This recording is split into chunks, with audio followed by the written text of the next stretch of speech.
What are we? What makes us what we are and what we're going to be? It's grit. It's what we started with last year, guys. Doesn't matter if you have one ass cheek and 3 toes. I will beat your ass. Can definitely compete with the big dogs. 10-5 end zone touchdown Detroit Lions. You guys are unbelievable, man. I'm telling you. We are driven by Detroit.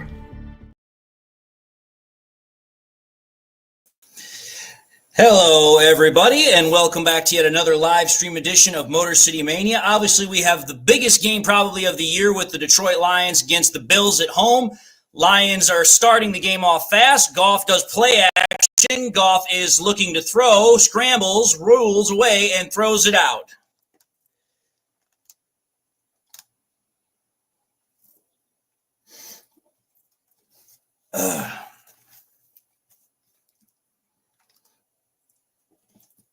Anyway, hopefully everybody is doing well today. Just trying to find a place to put this freaking keyboard. Goff under center is going to be an I formation. Tight end in motion to the left side. Goff snaps the ball, hands it off, and not going to be a gain of anything, is going to now be a 3rd and 10.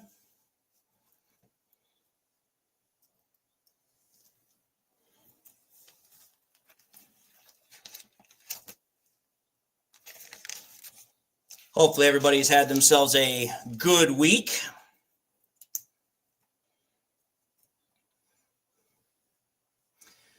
Goff is in the gun. Got 3 receivers to the right. Goff snaps, looks to throw. Goff gets rid of it. And incomplete. Throw was intended for Jameson Williams, but it looks like there was a misconnection or a miscommunication somewhere. Looks like Jameson Williams was not understanding the route assignment because he turned in and Goff threw the ball out.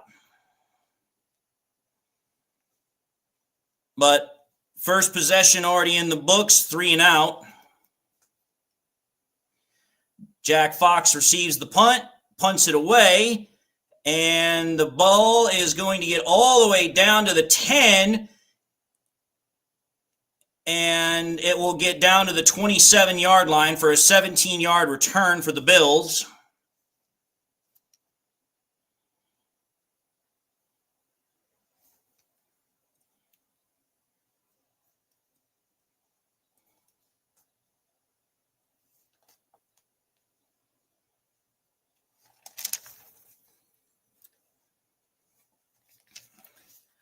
Defense of the Lions has gotten back McNeil from the concussion last week. They've also gotten back Reeder, Levi. They've also gotten back Pascal as well.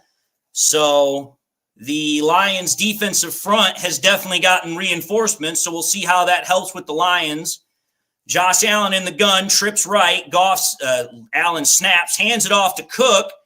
And Cook is going to pick up a solid 5 yards.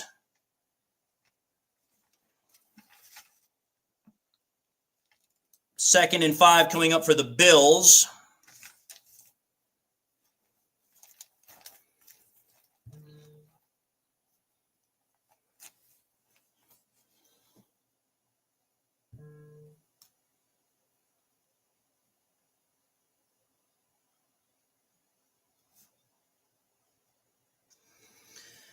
Josh Allen brings the man in motion, snaps it, fake reverse. Allen looks to throw, throws down the field deep. And it is caught. Ty Johnson, the former Lions 6th-round draft pick, makes the catch over on Quan Alexander.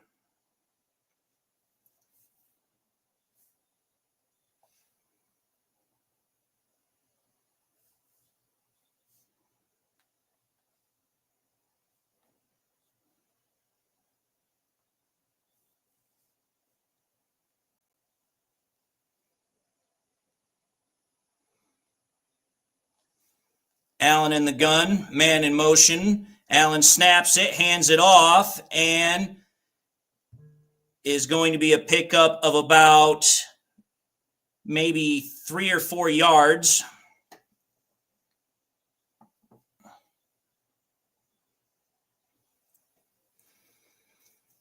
Second and 5 for the Lions defense. Allen's in the gun by himself.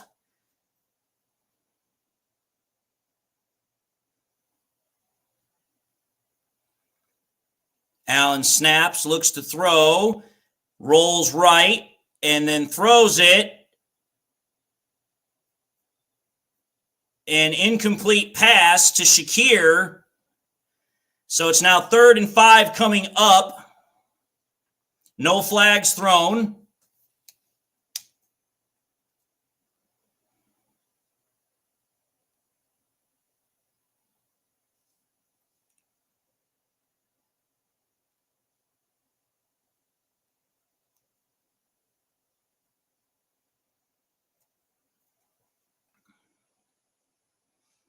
Third and 5 coming up for the Bills.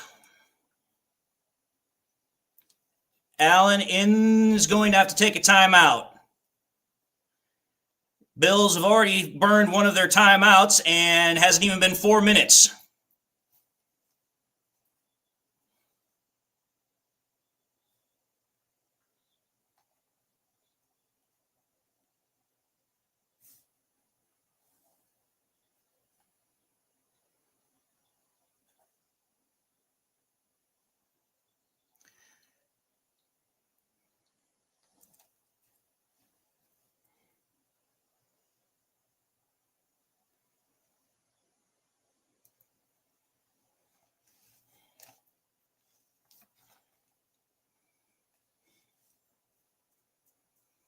All right, 3rd and 5 coming up for the Lions defense.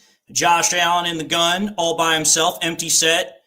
Allen snaps, looks to throw, and Allen's getting some pressure, decides to roll to the right, and now Allen is going to get hit, and it's caught by Ty Johnson.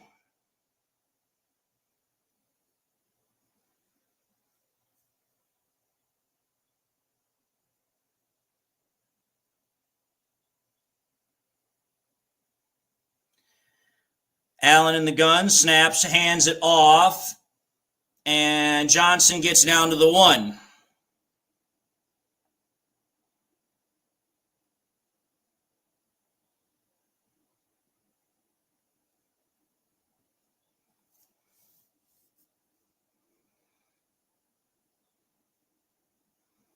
Josh Allen takes a QB sneak.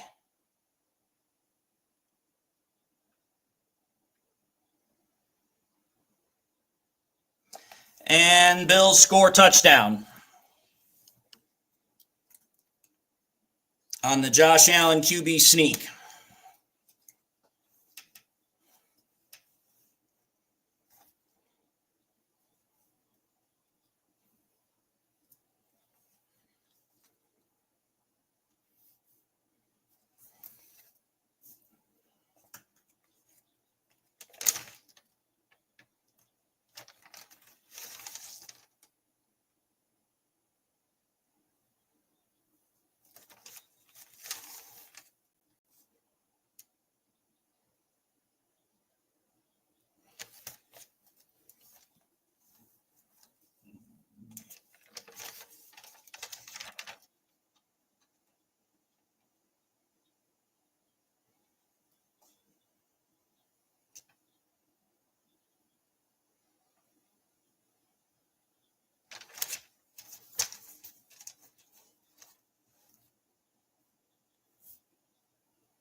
And the extra point unit comes out for the Bills.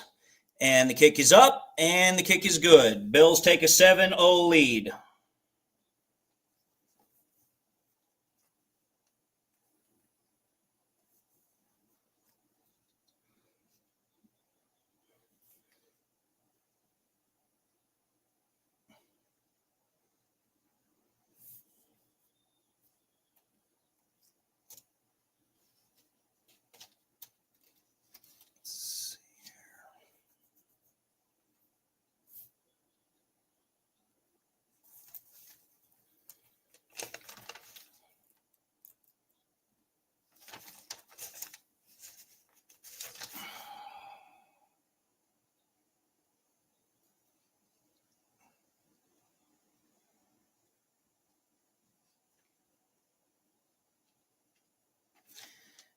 People, you all are losing your patience way too damn fast. It's literally the first drive of the game, folks. Just because we're down by 7 doesn't mean anything. Again, let's understand something here. 1, the Bills are definitely a very good team. Number 2, they're a team we do not play very often. There's obviously going to be a feeling out period here a little bit. There is absolutely no reason to panic. There is no reason to be getting all worked up.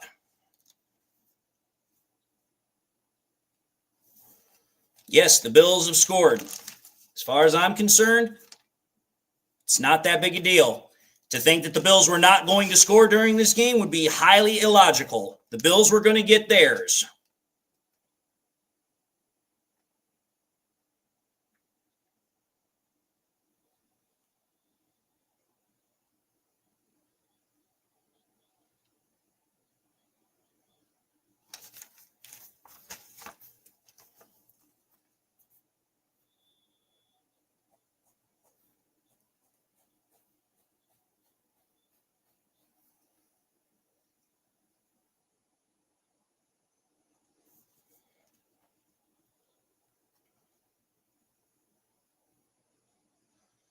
All right.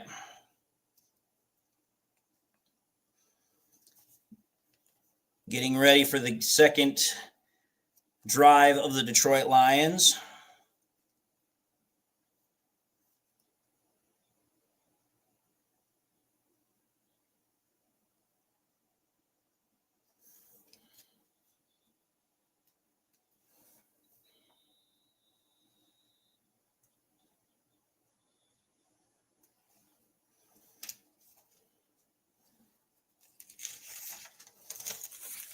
And the kickoff is away. And it is going to be in the end zone. Lions offense will come out for its second drive at the 30-yard line.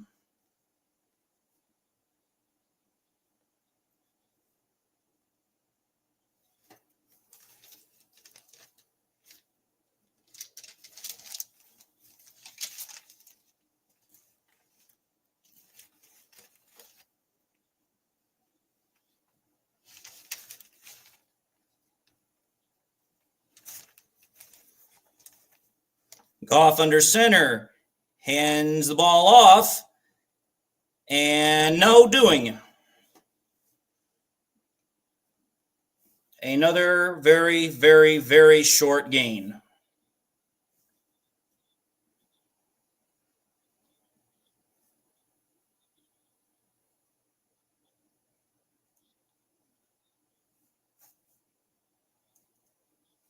Second and 9 coming up for the Lions. Goff in the gun. 2 receivers to the left, 1 to the right. Tight end in motion. Goff snaps, looks to throw, gets the ball out quick, and first down. Caught by Tim Patrick for a first down.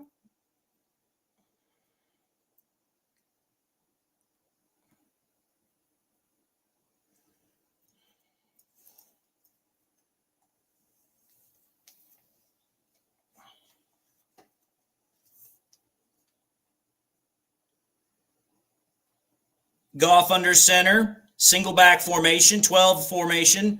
Goff snaps it, play action. Goff is going to get sacked. Absolutely no protection on the backside. Goff had no chance.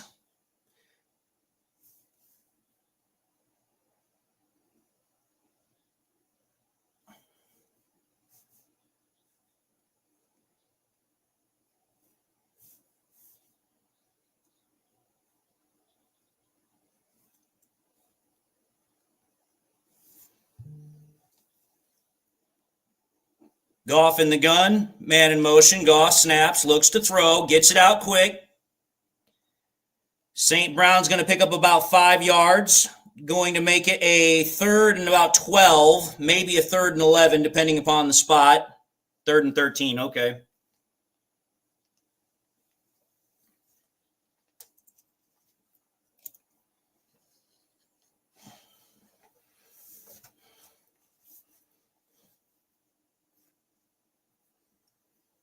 Goff in the gun, empty formation. Goff snaps, looks to throw. Goff is going to step up, and it's a sack fumble, and it was picked up by Zeitler. So Lions will have to punt the ball again.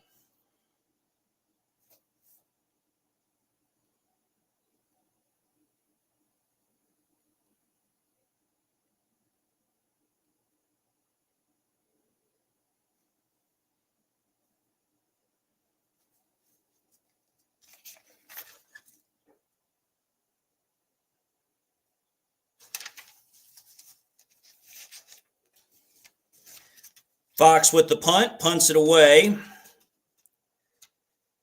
and is going to take a Detroit Lions bounce. I'm going to tell you this right now, folks. For every one of you that keeps saying this might be an L or is losing your cool, shame on you. We've been here before, and how many times have we seen the Lions come back from far worse?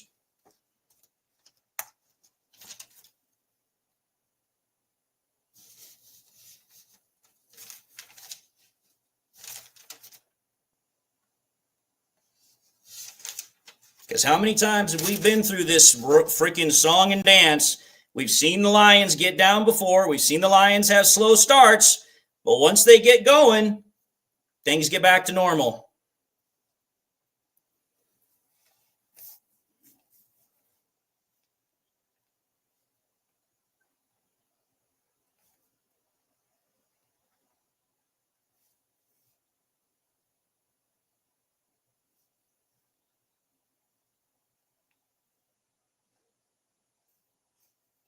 I swear some of you people have a really, really short memory.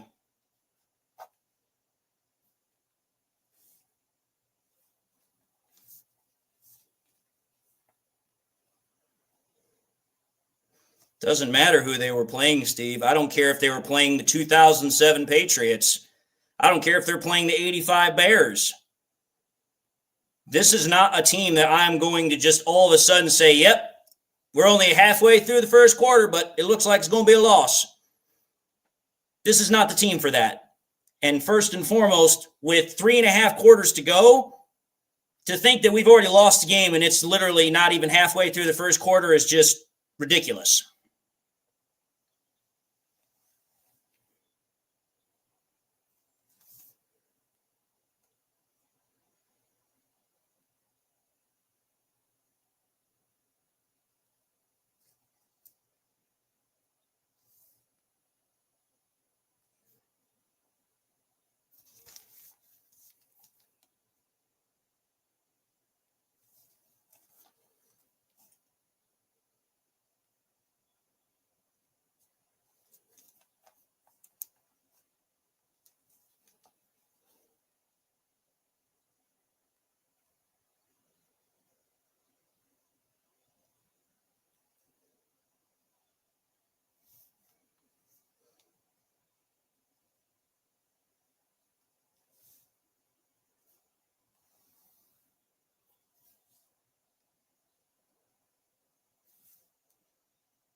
Allen in the gun, snaps it, is going to do a fake, steps up and is backpedaling, rolls to his left, and he's going to throw it, and it's caught.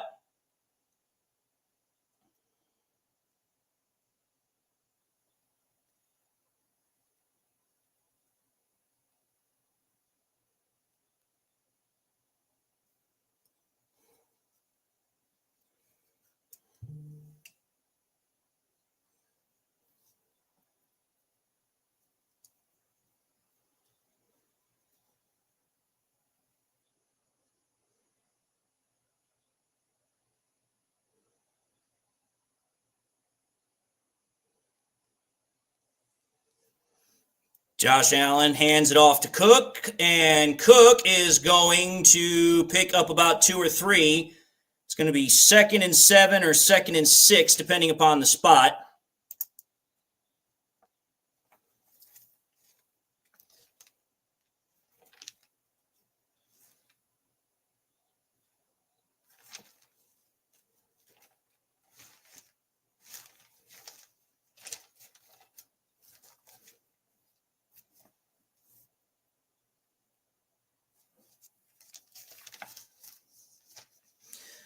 Allen in the gun, 2nd and 7.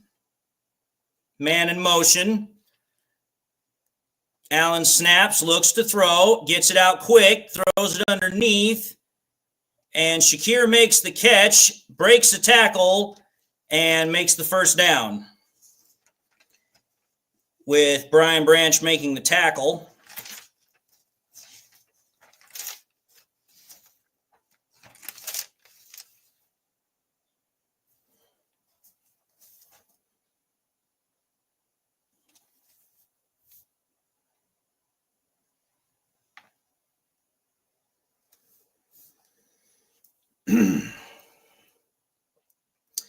Allen in the gun, man in motion. Allen snaps, is going to look to throw, finds an open lane, and slides.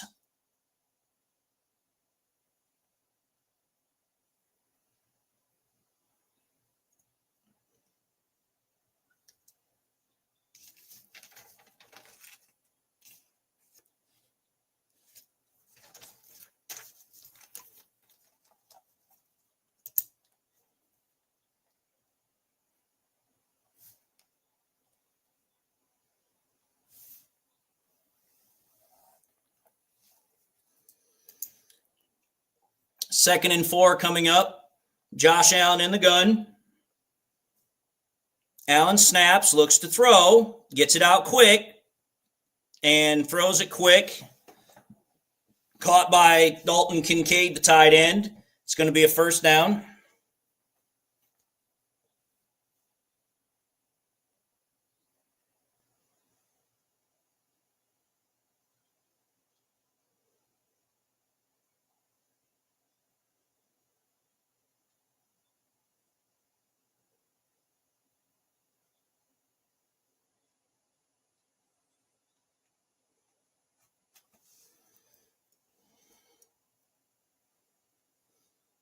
Allen in the gun is going to take it and keep it, and Allen's going to pick up about 5 yards.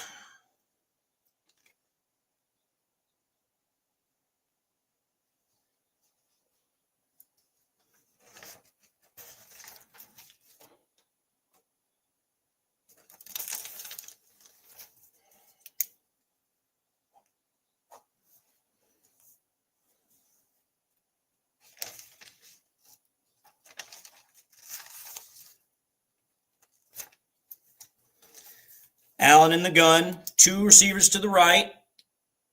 Going to hand it off on a power to Cook, and Cook's going to pick up a first down.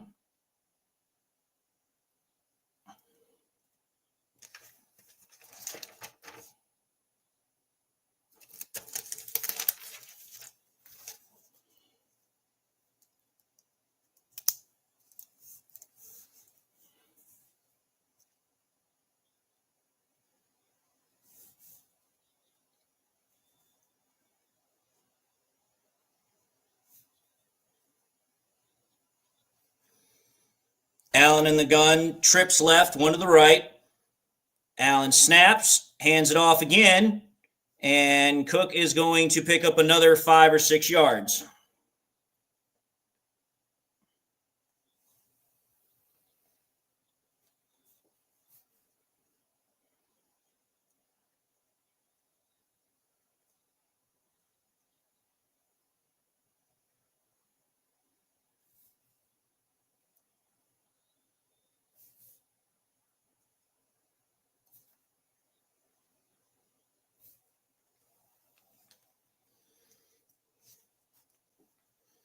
Allen in the gun. Allen snaps, hands it, fakes it, touchdown.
I'll tell you this all right now, folks. If this is how your guys' acting is going to be, if by halftime this is what I continue to see, I will turn this off because I'm not going to continue to listen to this whining. Yes, David, I am mad. I'm mad because I've got a whole bunch of people in here that are absolutely losing their mind. We've literally seen this team come back from a lot worse, and yet after 2 straight drives, everybody's wanting to bail ship. I would much rather, at that point, watch the game by my lonesome and observe it that way. I absolutely refuse to let my mood be taken down by people who want to get freaking all wishy-washy because, oh, hey, the freaking Josh Allen and the Bills have come out for freaking, 2 straight drives.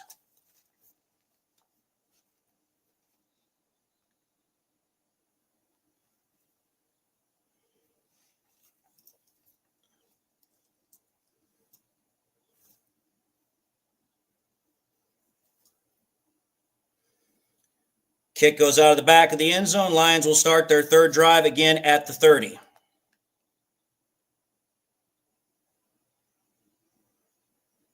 As of right now, Sean, I'm a bit annoyed. And not because of how the game is going.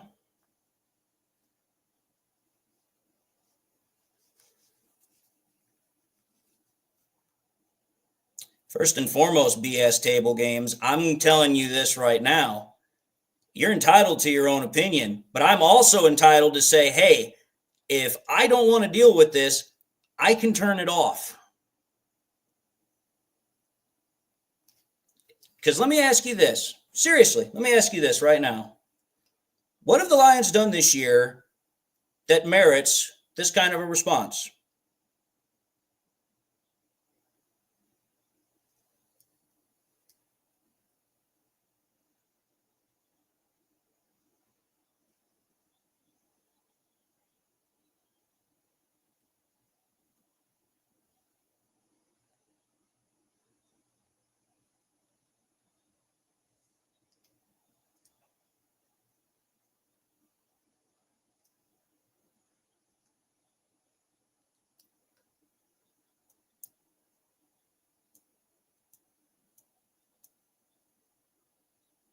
I'm not butthurt about the game. I'm actually enjoying the game for what it is. Because if I was butthurt, then I would be upset about it.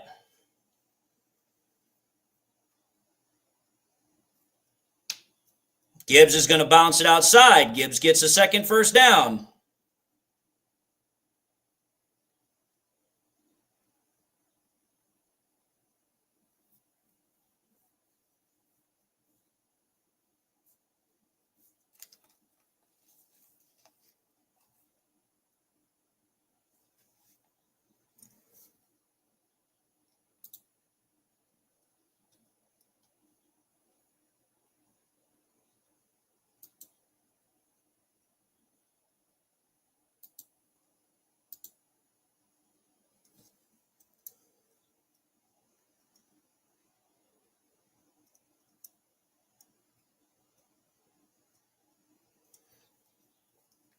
Again, I'm going to just put it simply. For everybody that wants to get mad about me saying what I'm going to say, that's totally fine. You can be mad. But I'm the type of person that it's like, listen, I'm not going to start all of a sudden getting pissed off about something when it's not even the end of the 1st quarter. And for those that want to talk about me having an issue last year, then you know what? That's fine. I already made my statement about that. I'm done with it.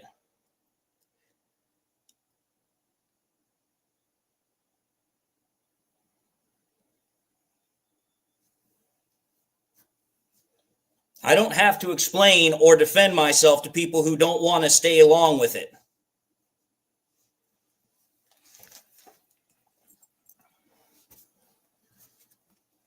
If you don't like the fact that I have an issue with people that want to all of a sudden start getting whiny about the fact that we're down by 14, then that's fine.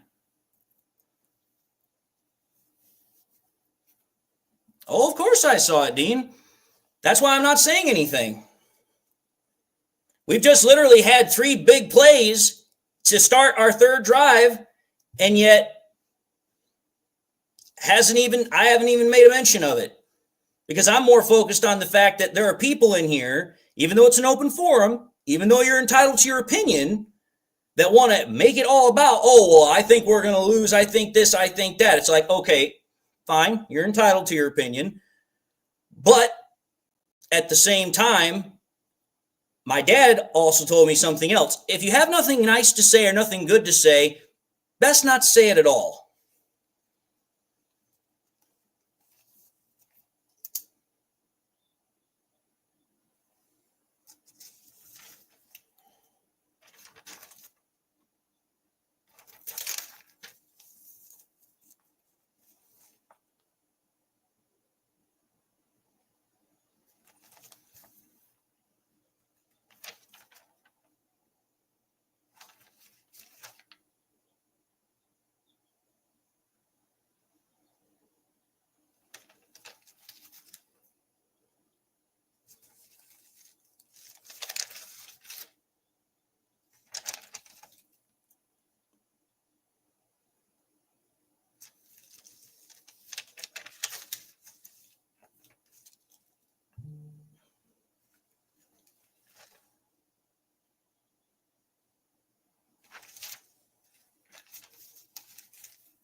Oh, boy.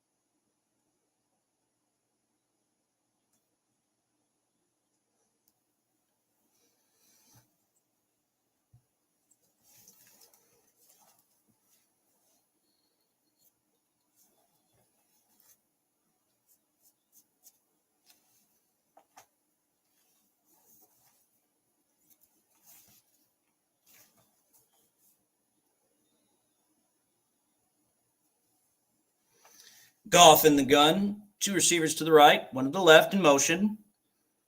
Goff snaps the ball, looks to throw. Goff steps, throws it, gets it out, catches it by no.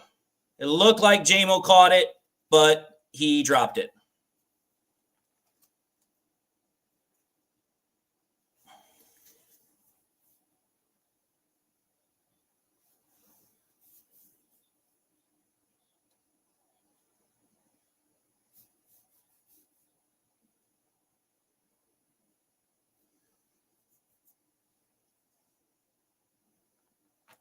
Goff in the gun. Goff snaps, hands it off. Gibbs finds a nice seam, and Gibbs picks up a first down.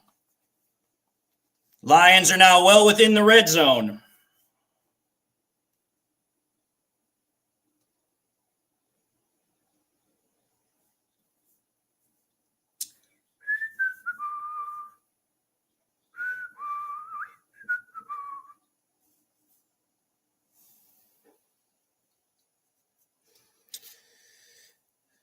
Goff in the gun, man in motion. Goff snaps it, hands it off again, and Gibbs is going to pick up about 1 yard.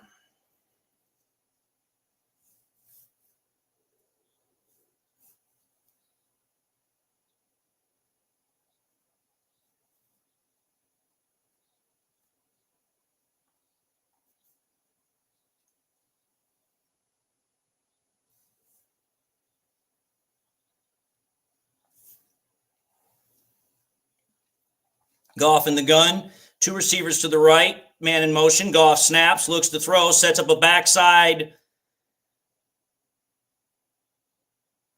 Gibbs slipped on the play. 3rd and 9 coming up for the Lions offense.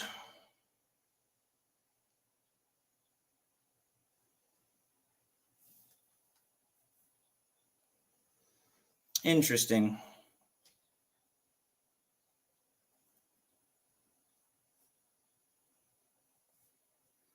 Goff in the gun, empty formation. Goff snaps, looks to throw. Goff is going to step up, and Goff is going to dump it. Gets it to Patrick, and Patrick's going to score! Touchdown! Who's panicking now?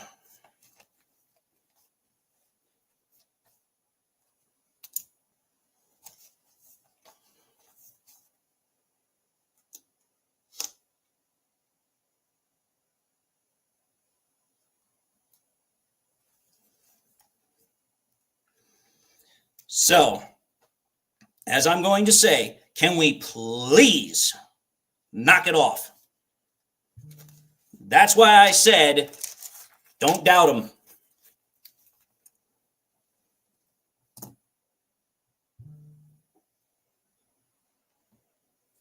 And the kick is up, and the kick is good. Lions now score 7 points. Tim Patrick now with his third receiving touchdown of the season. Now defense just has to get themselves back and go again.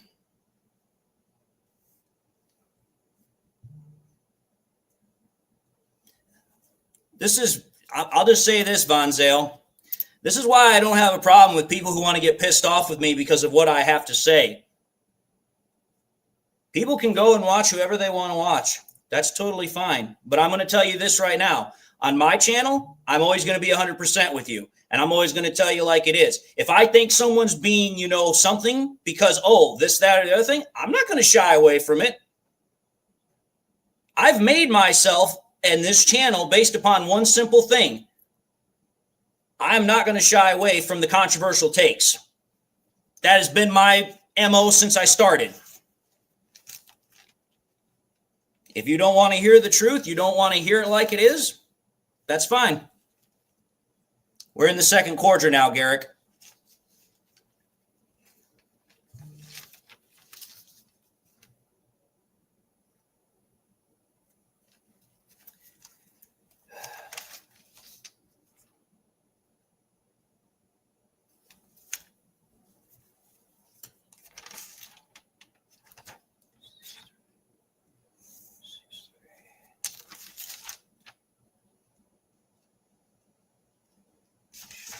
Those two in here.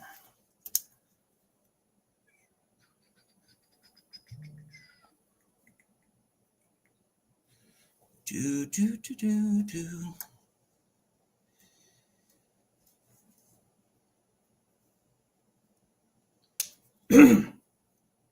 All right.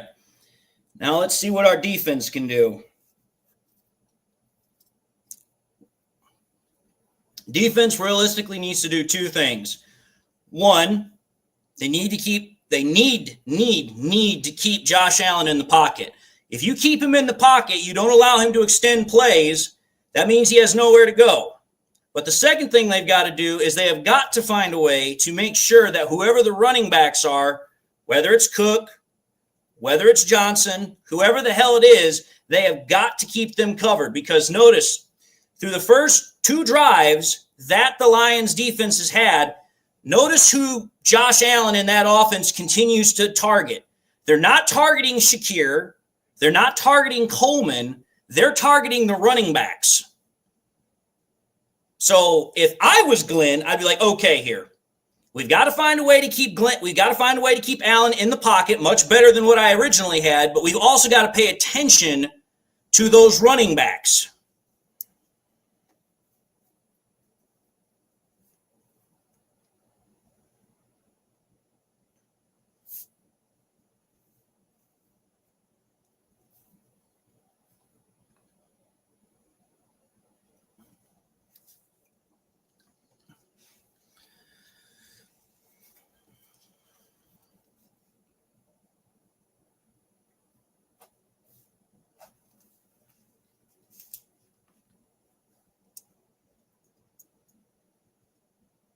Allen under center, man in motion. Allen snaps it, gives it off to the running back. The running back's going to bounce it outside. might get a couple of yards, but there is a flag. Looks like it's going to be a hold on the offensive line. Yep, holding on the offensive line. Coming back 10 yards. Going to be a 1st and 20 coming up for the Bills.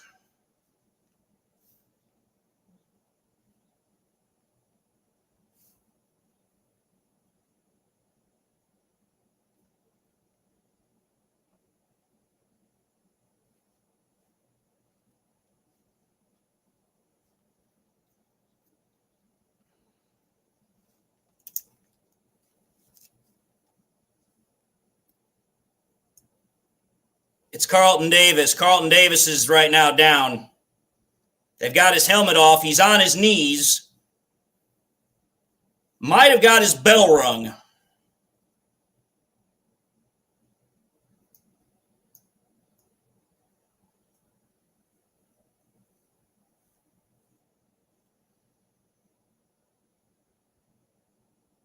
Looks like Carlton Davis is holding his mouth.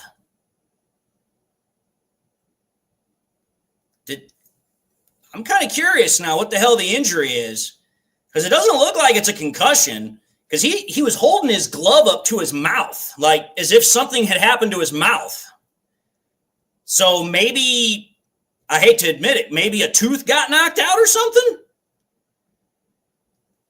1st and 20 for the Bills after the penalty. Allen in the gun. Allen snaps, looks to throw, blitz on the backside. Allen stands in the pocket, throws underneath, and it's going to be a 19-yard gain. It's going to be a 2nd and 1 coming up for the Bills.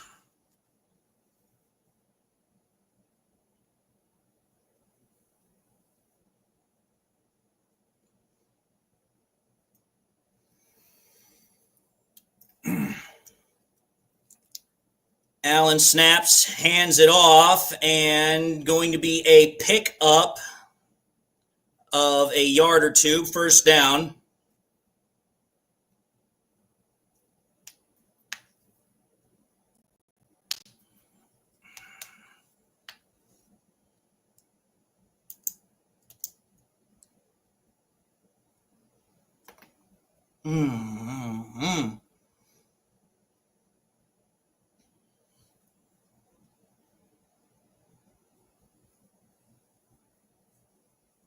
Allen under center, man in motion. Allen snaps, play action, looks to throw. Allen throws underneath, and Kincaid's going to make the catch for about 3 or 4 yards. I'm rooting for Pittsburgh no matter what.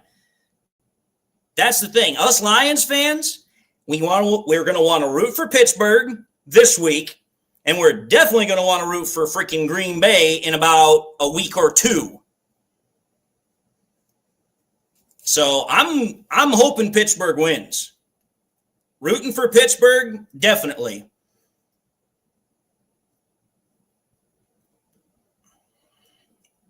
Second and 6. Allen in the gun. Hands it off to Cook. Cook is going to get about 3 more yards. Going to make it about 3rd and 3, maybe 3rd and 2, depending upon the spot.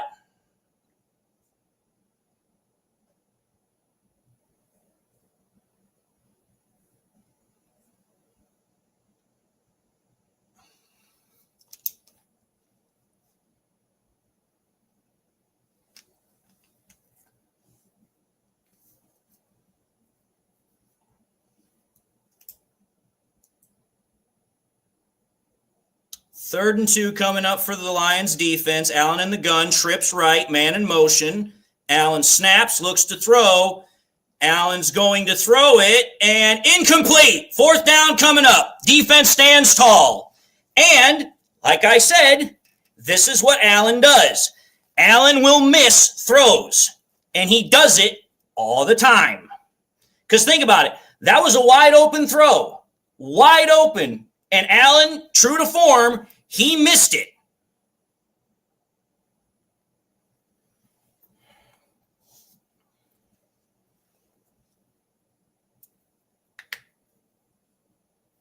Fourth and 2 coming up.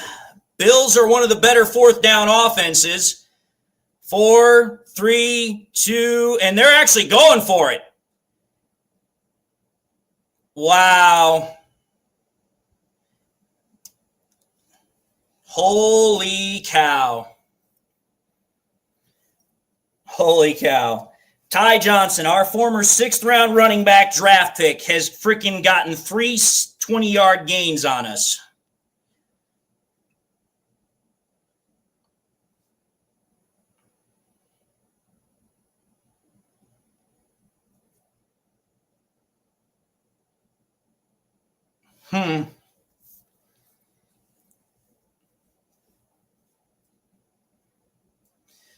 Allen snaps, hands it off to the running back, and the running back's going to pick up about 7 yards.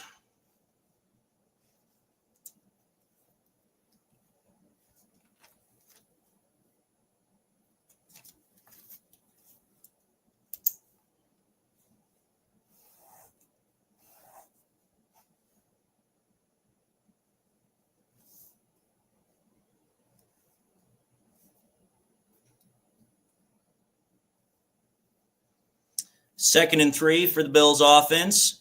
Allen drops from the center and goes into gun. Allen snaps it, looks to throw, and Allen is going to dump it, and Johnson gets another catch.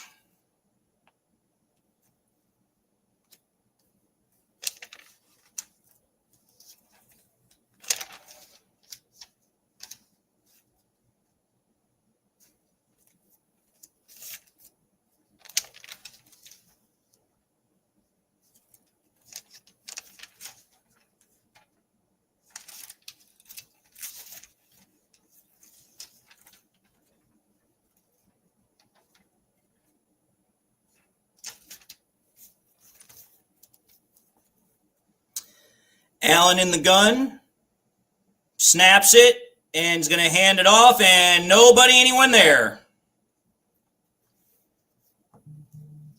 No one there.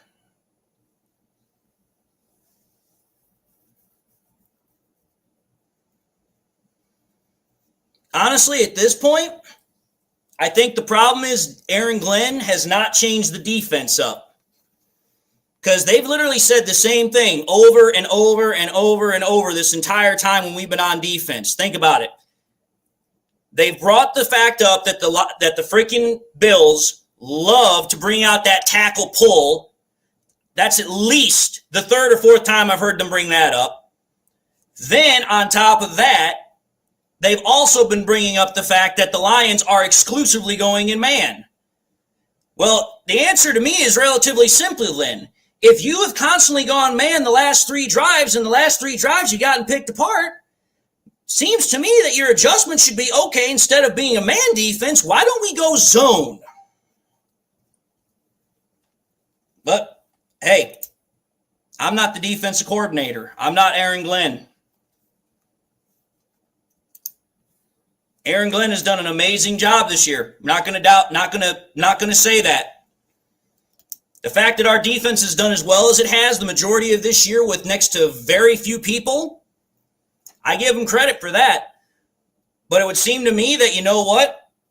3 straight drives that our defense has not been able to figure out how to stop this offense, and you're running constantly man, I would switch to zone.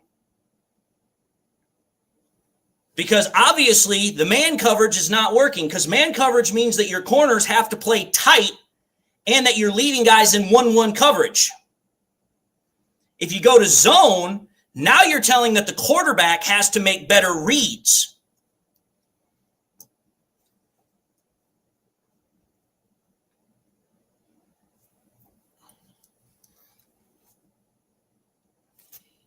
Let's see here.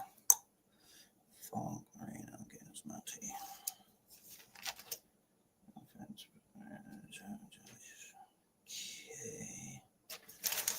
We've got those.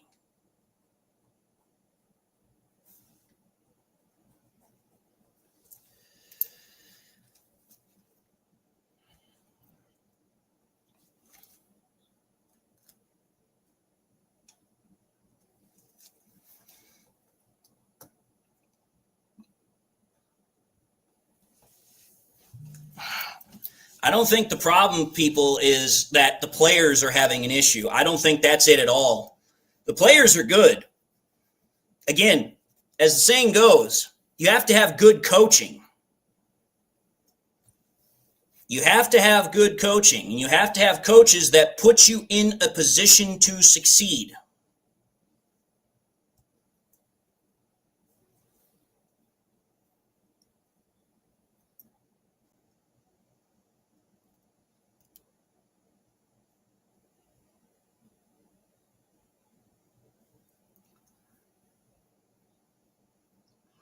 Ugh, yikes.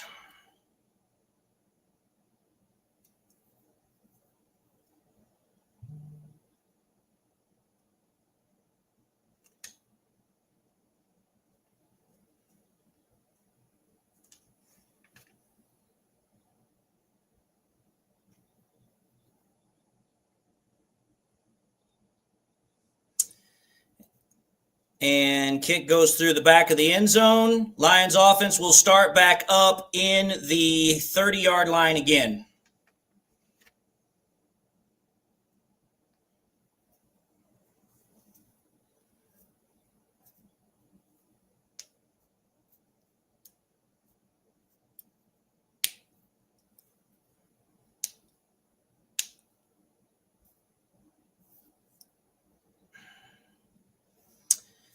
All right. Offense back out there. Goff under center. Deuce tight end formation to the right. Goff snaps it. Play action. Goff moves. Goff throws. Gets it downfield to J-Mo. Wide open. Going to be about a 15, 20-yard gain.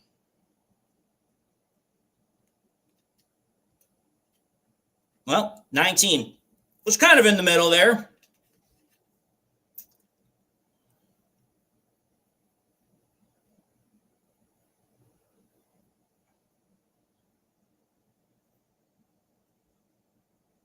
Goff under center. Man in motion. It's St. Brown. Single back formation. Goff snaps it. Hands it off to Monty. Monty is going to pile up for about 2 or 3 yards. So it's going to be about a 2nd and 7 coming up here for the Lions.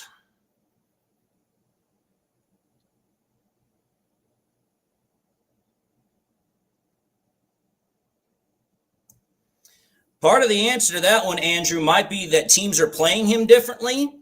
It also could be because of the fact that, hey, when you got all these weapons, guys like that are not going to get him as much. Goff snaps, looks, throws, gets it out to St. Brown, and St. Brown's going to pick up about another 4, going to get about, it's going to be about 3rd and 4, 3rd and 3.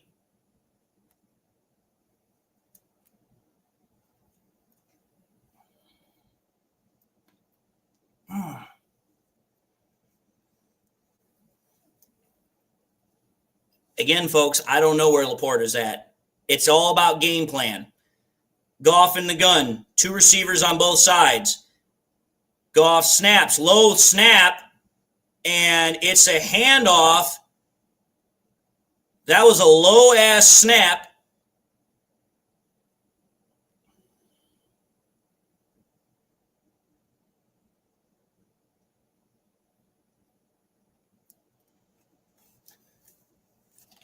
Fourth and 4, Lions are lining up for the appearance of going for it.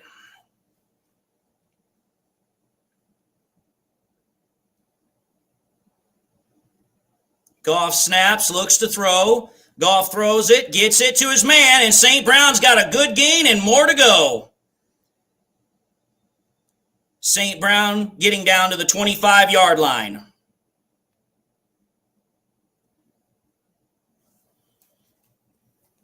Looks like the Lions didn't like the fact that St. Brown was getting punched in the stomach there after the play had been blown.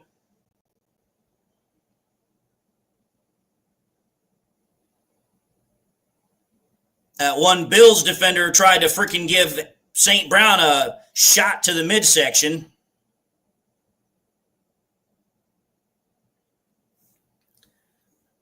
Goff under center, I formation. Goff snaps it, hands it off, outside, and Gibbs is going to get 1 yard.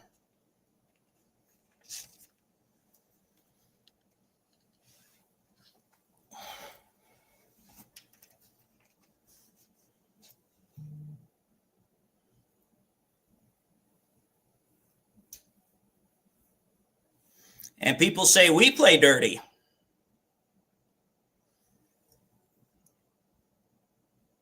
Goff in the gun. 2 receivers to the right, 1 to the left. Goff snaps, looks to throw. Goff throws it and tried to get it to Tim Patrick. It's going to be a 3rd and 10 coming up, little outside the right.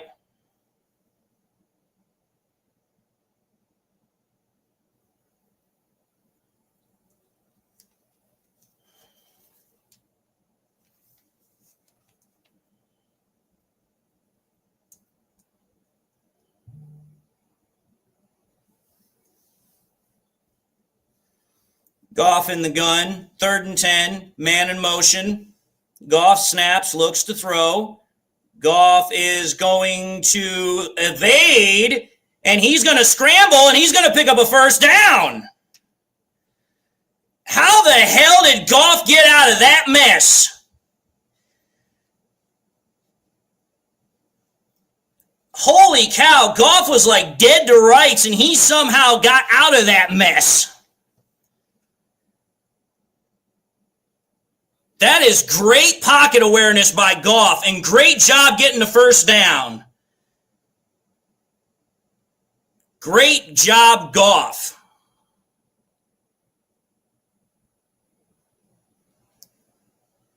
Goff under center, snaps it, hands it off to Gibbs, and Gibbs is going to evade a tackle and is actually going to make something out of nothing, picks up 6 yards on the play.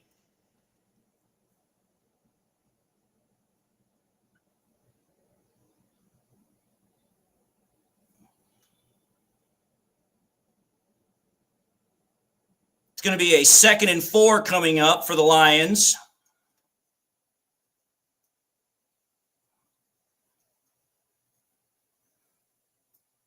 Lions go to gun to under center. Got a heavy left formation with 3 tight ends.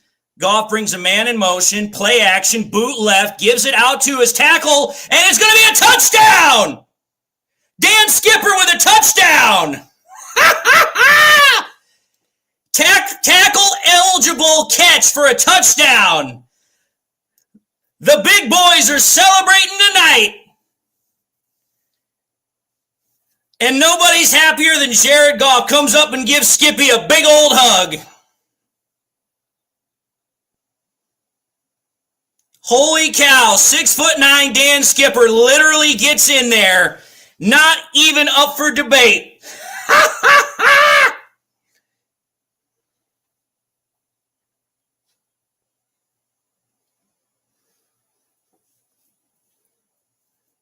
Awesome.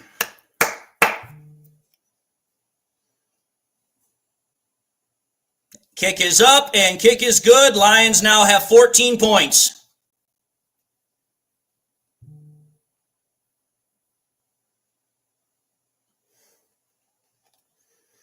Well, I mean, Steve, come on now. Skipper's like what, 6'9", 310 pounds? that freaking cornerback is like, dude, get the hell off me. Like, what are you trying to do here?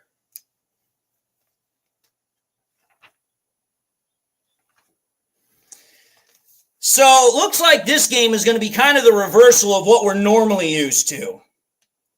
Because usually, most of the games we've seen, the defense kind of plays very high and the offense doesn't have to, go all out. Now it seems like the reverse is opposite. Like, the defense is having problems and the offense is just going to be like, okay, we're going to have to go balls to the walls here. So, I'm telling you this right now. What this game's going to ultimately come down to is 2 things. If Aaron Glenn's not able to, adjust, whoever has the ball last and whoever is more efficient on offense.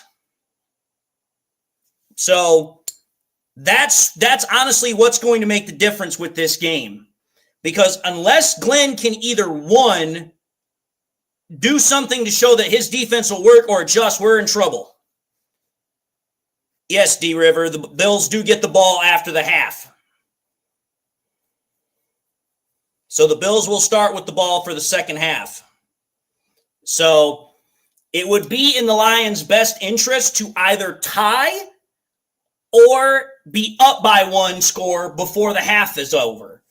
But at this point, the best they could realistically hope for is to tie the game before half is over. Because right now, I think there's like 8 minutes, 9 minutes left, maybe 6. I know that Lions drive was quite a long one. I think it was over 5 minutes. Which honestly is a good thing because that gave the defense hopefully enough time to either one, figure their crap out, or for Glenn to come up with an adjustment. I mean, they could go quick snaps, Biddy. They could, but the point of the matter is that you still have the issue of trying to figure out what you're going to do on defense. Again, the issue at this point is not the offense. The offense has shown that, hey, you know what? We started off slow, but hey, we've now gotten the offense rolling.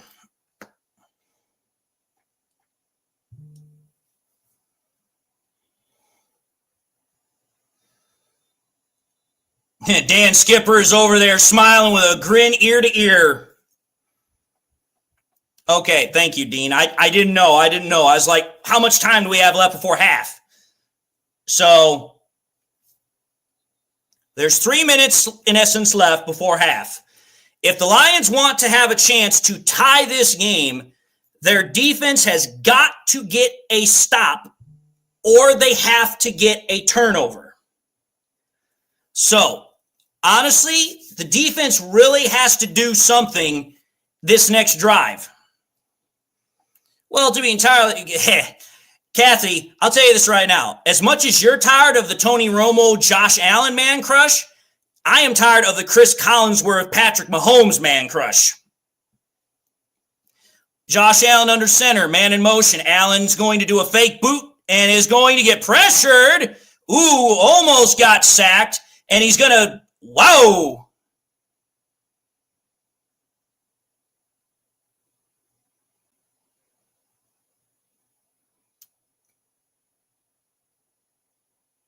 Key.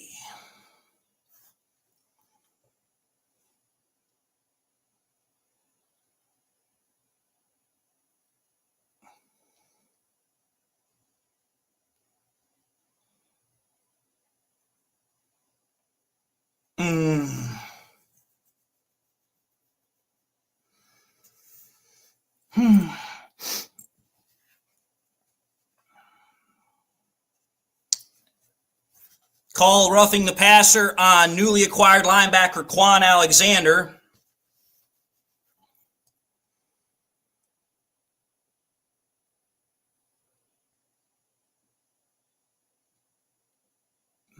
Pascal could have had him by the ankles.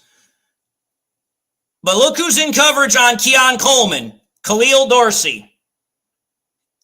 So we have Vildor and Dorsey out there in the secondary. Yeah, that's not a good idea. Allen snaps, hands it off, and Cook is going to get a yard.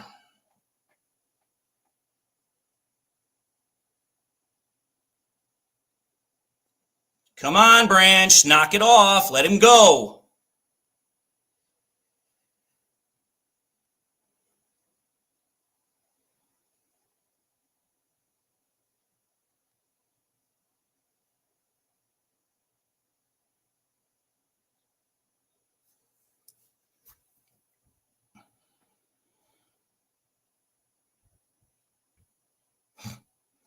So literally it took the...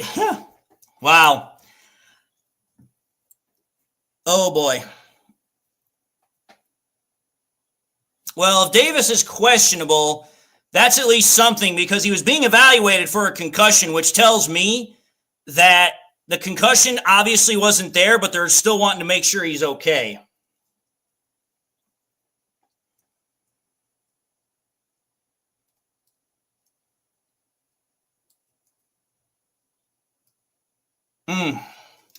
I'm telling you this right now, folks. So far, if I had to say anything, is that if you take a look at it, I know I just said in my previous episode that I was wrong about Aaron Glenn, and you know what? I was. But just because I was wrong about what I said for the last, 2.5 years, the point of the matter is I will say this. There is something wrong with our defense right now. I don't understand why we haven't made any adjustments.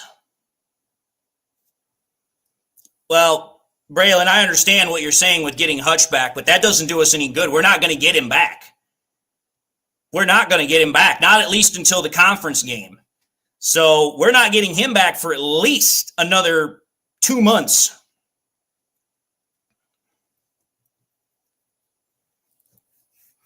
But I do agree with you. We need Hutch back. We need Hutch back. We need Kaminsky back. We definitely need Anzalone back.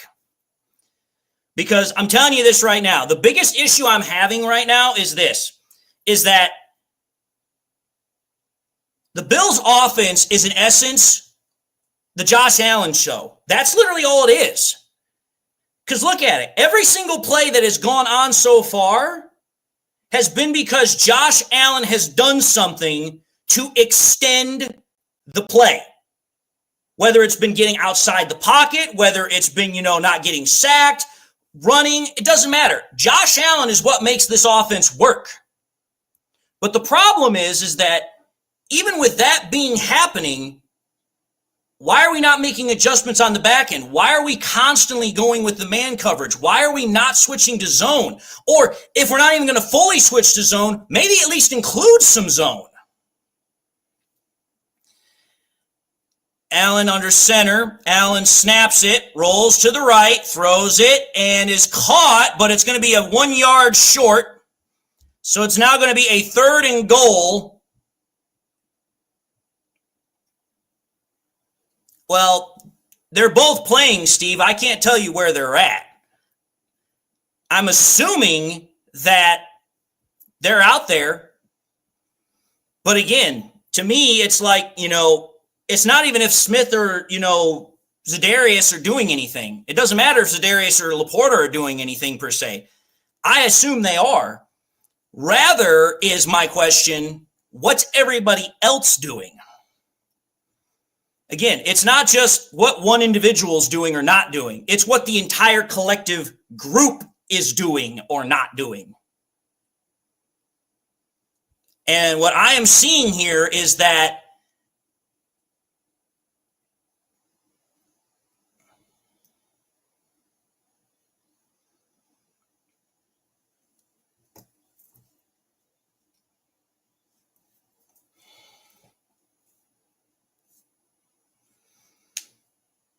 all right, 3rd and goal coming up.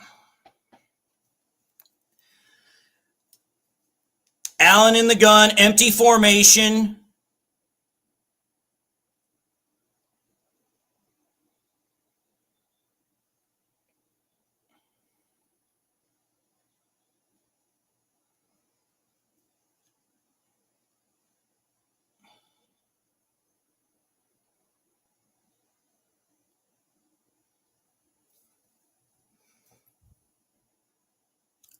Wow, I thought for half a second we were gonna get it for freaking being offsides or neutral zone infraction, but no, it's false start against the Bills.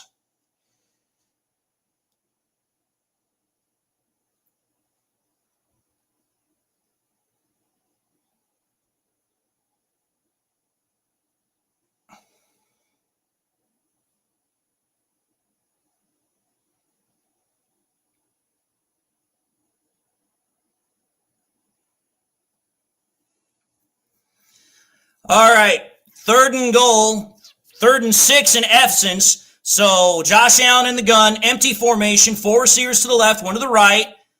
Man in motion. Allen looks to throw. Allen's going to get blitzed. Allen is going to roll, and Allen gets it out. It's incomplete. Incomplete pass. Branch, shut the hell up, man.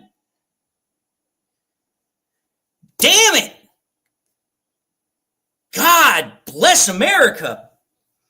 I love you, Branch, but dude, you've got to shut the hell up.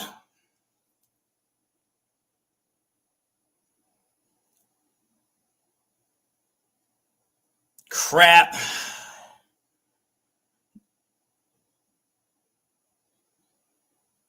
Who is it?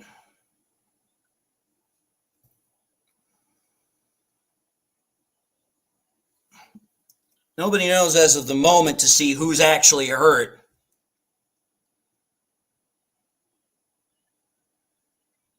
Ugh.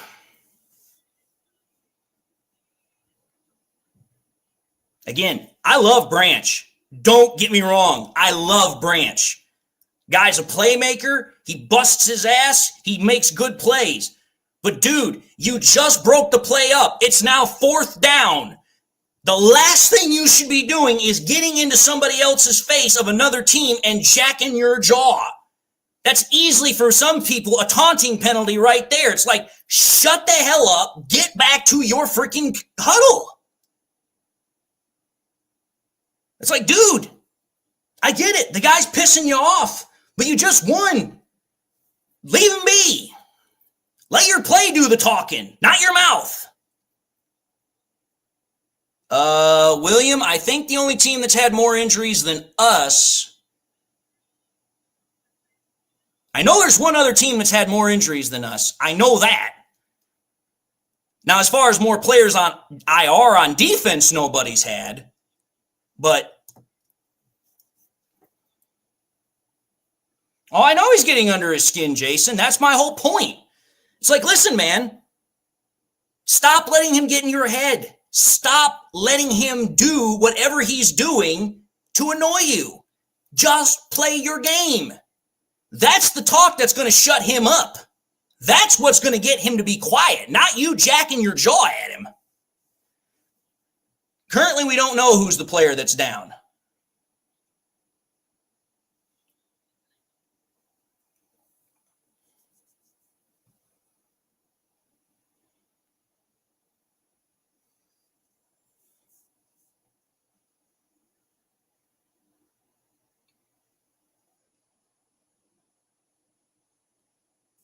Khalil Dorsey is the one that's hurt.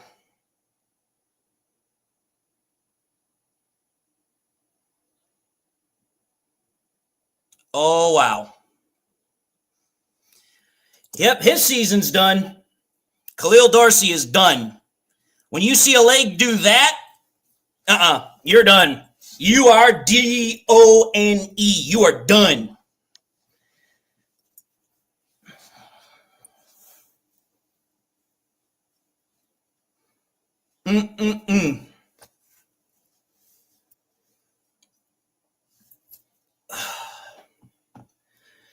Well, honestly,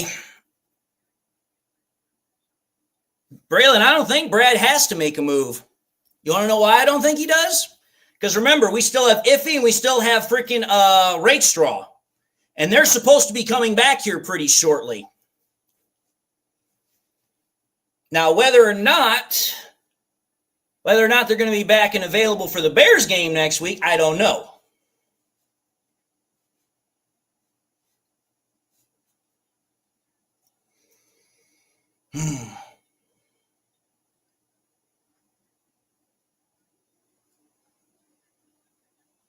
I didn't say Mosley, Braylon. I said Melifonwu, and I said Rakestraw.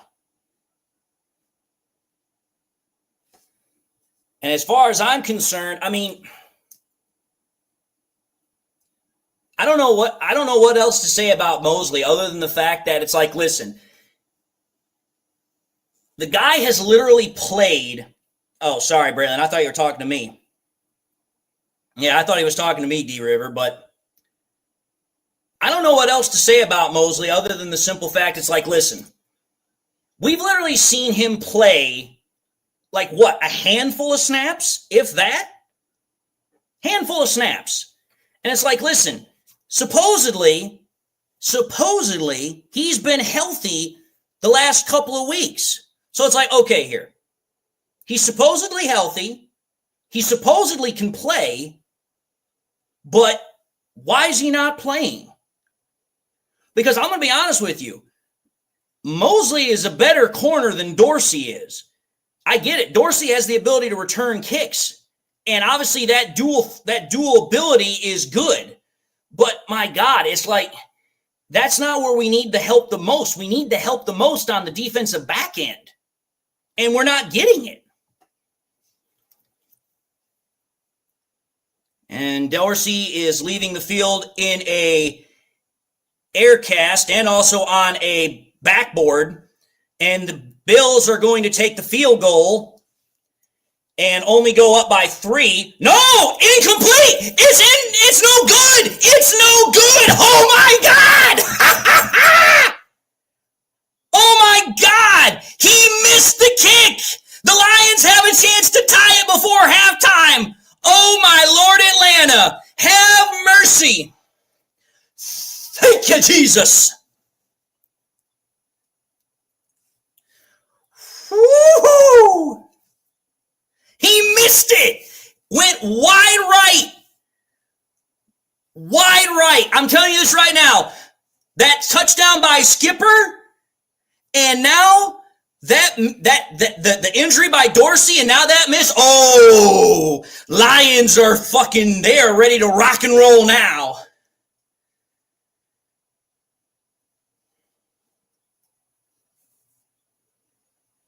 Goff in the gun, man in motion. Goff snaps, looks to throw. Goff throws it, gets it out. It is caught by Sam Laporta. And Laporta is going to keep driving, almost gets to midfield. And Goff is going to go quick snap. 22-yard pickup by Lions. Goff in the gun. 2 receivers to both sides. Goff snaps, looks to throw, gets it out quick. Caught by St. Brown. St. Brown's going to pick up another 8 yards. Gets out of bounds wisely to preserve time.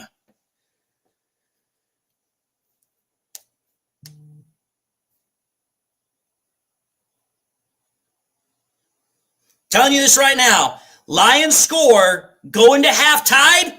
Whole different ball game, folks. Whole different ball game. Goff in the gun, 2nd and 2. Goff snaps it, looks to throw. Goff gets it out, complete, gets it to freaking St. Brown again. And St. Brown falls down. Unfortunately, that was by no fault of his own. Goff is going again, quick snap.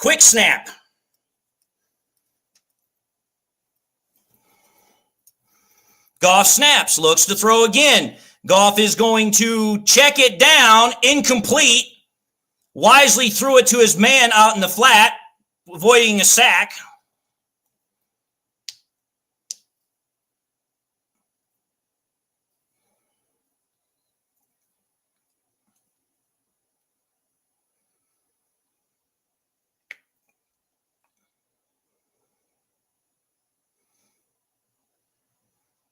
.51 seconds left to go. 2nd and 10 for the Lions. Goff in the gun. Got 2 receivers and a tight end to the right. Goff snaps. Goff looks to throw. Goff gets it out. And, oh boy. And Amon-Ra's a little slow getting up. St. Brown caught it, but then dropped it after he got thwopped. Damn. St. Brown, that was a fucking, wow. That's a football hit right there. That's a football hit. 3rd and 10 coming up. Goff in the gun. Goff is going to a secondary play. Goff snaps it, looks to throw. Goff gets it out, throws it, and dropped. St. Brown dropped it again. 2 straight drops by St. Brown, and Goff is pissed. Goff is pissed. St. Brown even put his arm up to signal he was able to get the catch and dropped it. Goff literally stood in there, put the ball exactly. Shut the hell up, Tony Romo. That was a perfectly thrown ball. Jake Bates for the field goal, and wow.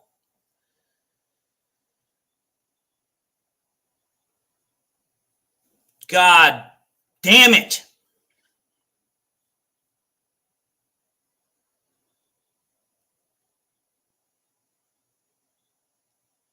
Dude.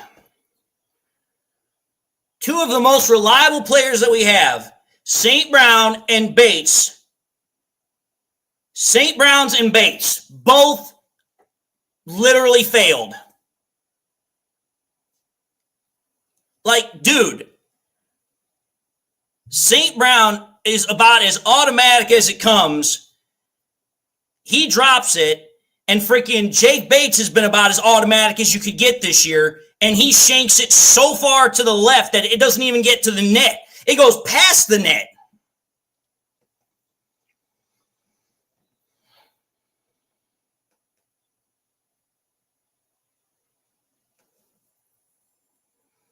Mm.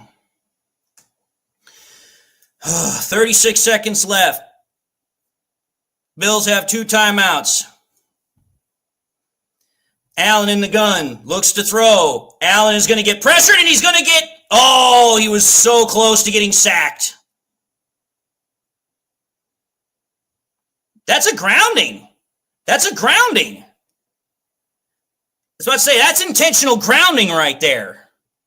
Nobody in the area. He's still in the pocket. That's intentional grounding.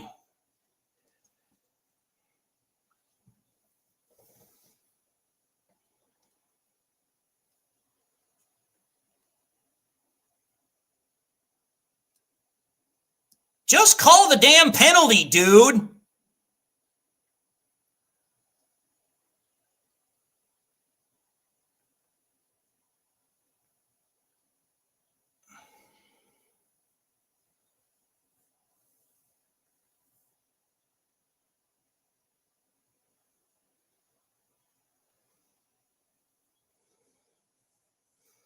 That's what I was saying, Jason. It's like, listen, I mean, Amon-Ra St. Brown has made that catch literally several times. And the one time that we desperately need him to make it, he drops it. Oh, wow. So it's not only a 15-yard penalty, but it's also loss of down. Wow.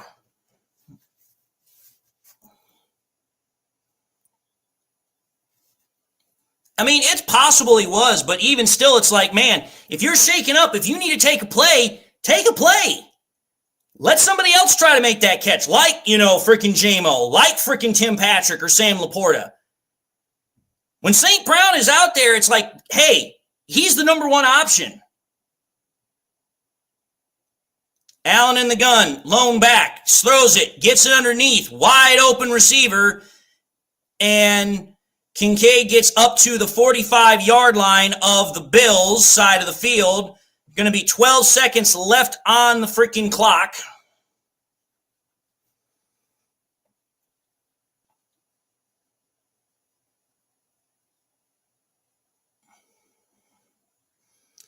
I'm sorry, but at this point, the whole reason that the Lions are in the spot they are for this game is simply freaking Aaron Glenn. I don't care what anyone wants to say. Like I said, I made my statement in retraction for what happened 2-3 years ago. But this game, what is happening right now is because of Aaron Glenn. This defense is just not what it's been all year. This is the one time I've seen this defense, and it looks like we haven't got a clue what's going on. 3rd and 7, Allen in the gun, throws it quick, and it is caught. Shakir gets it right at the marker, so it's going to be 1st and 10, but there's only 7 seconds left.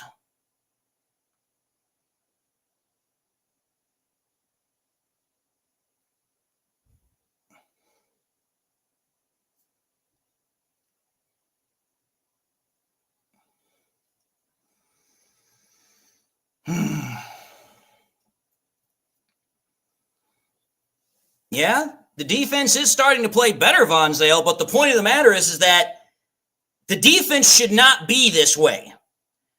Think about it. This defense has been ridiculously hard to get points on.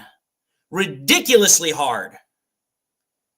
But yet, at this point, this defense is just, like I said, it looks lost. Allen in the gun, empty backfield. Allen snaps, looks to throw. Allen's going to throw downfield and incomplete. So now 2 seconds left. Kincaid was in coverage by Jack Campbell. Incomplete throw, 2 seconds. Now Josh Allen is going to have to throw a Hail Mary.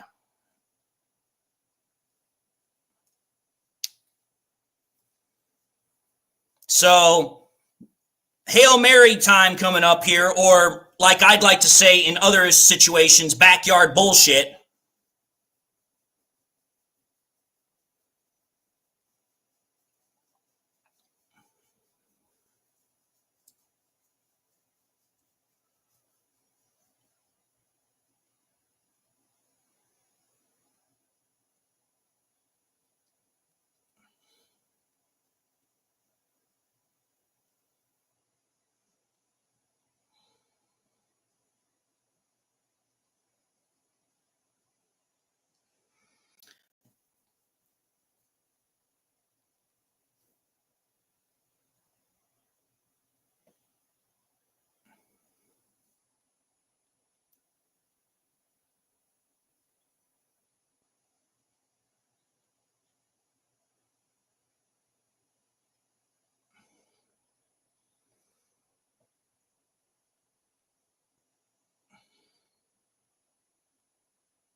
All right.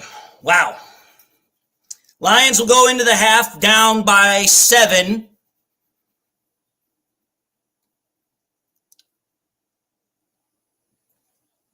Got to admit, that's got to be the first time in a while that I think I've seen the Lions down at the halftime period. Because were the Lions down at the halftime period when we played the Texans, or were they tied? Because I can't remember. But I'm going to tell you this right now. So far, if we're going to talk about the duds of the week, or at least the duds of this game, it's got to be freaking Aaron Glenn, number one. Because I'm sorry, it's like, listen, the way this defense has played, it is like freaking, we did not prepare. Or if we did not prepare well enough. Because I'm honestly going to say this, and thank you all for correcting me. I didn't know, I couldn't remember if we were down, if we were up, but we were down 26-7 according to Dean, so I'll believe it. But see, that's my whole point. The Houston game, we were on the road in that one, and we were down by 3 scores because we were down by 2 touchdowns and a field goal, and we came back and we won that game. So the fact that we're down by 7, I'm not as worried. Let me put it that way. I'm not going to say I'm not all too worried. I'm just not as worried. But getting back to what I was saying, Aaron Glenn has got to do something. He has got to do something this half. Because I'm telling you this right now, even if you want to start saying that, hey, you know what? We started showing more resistance towards the end of the half, that's fine. But that's not what I want to see. We need to get this defense to a point where we're stopping the Bills. Yes, it could have been a hell of a lot worse the first half. Absolutely. Because, yeah, there was a point there where it looked like the freaking Bills were about to bust it wide open. So as far as I am concerned, the offense came to the rescue of the defense. Like Ben Johnson freaking rescued Aaron Glenn's ass.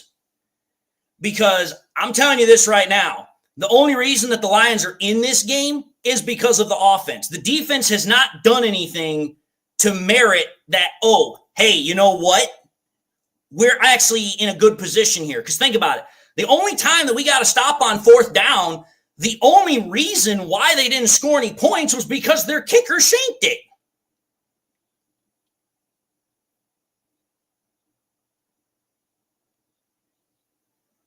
I'm pretty confident Zadarius Smith is playing. He wasn't on the inactive list. It's just, again, we're not seeing him because, again, Josh Allen does what Josh Allen does. I mean, for crying out loud, folks, think about it. Elaine McNeil had Josh Allen, had him wrapped up. And freaking Josh Allen threw the ball away. Like, that's how difficult it is to sack him.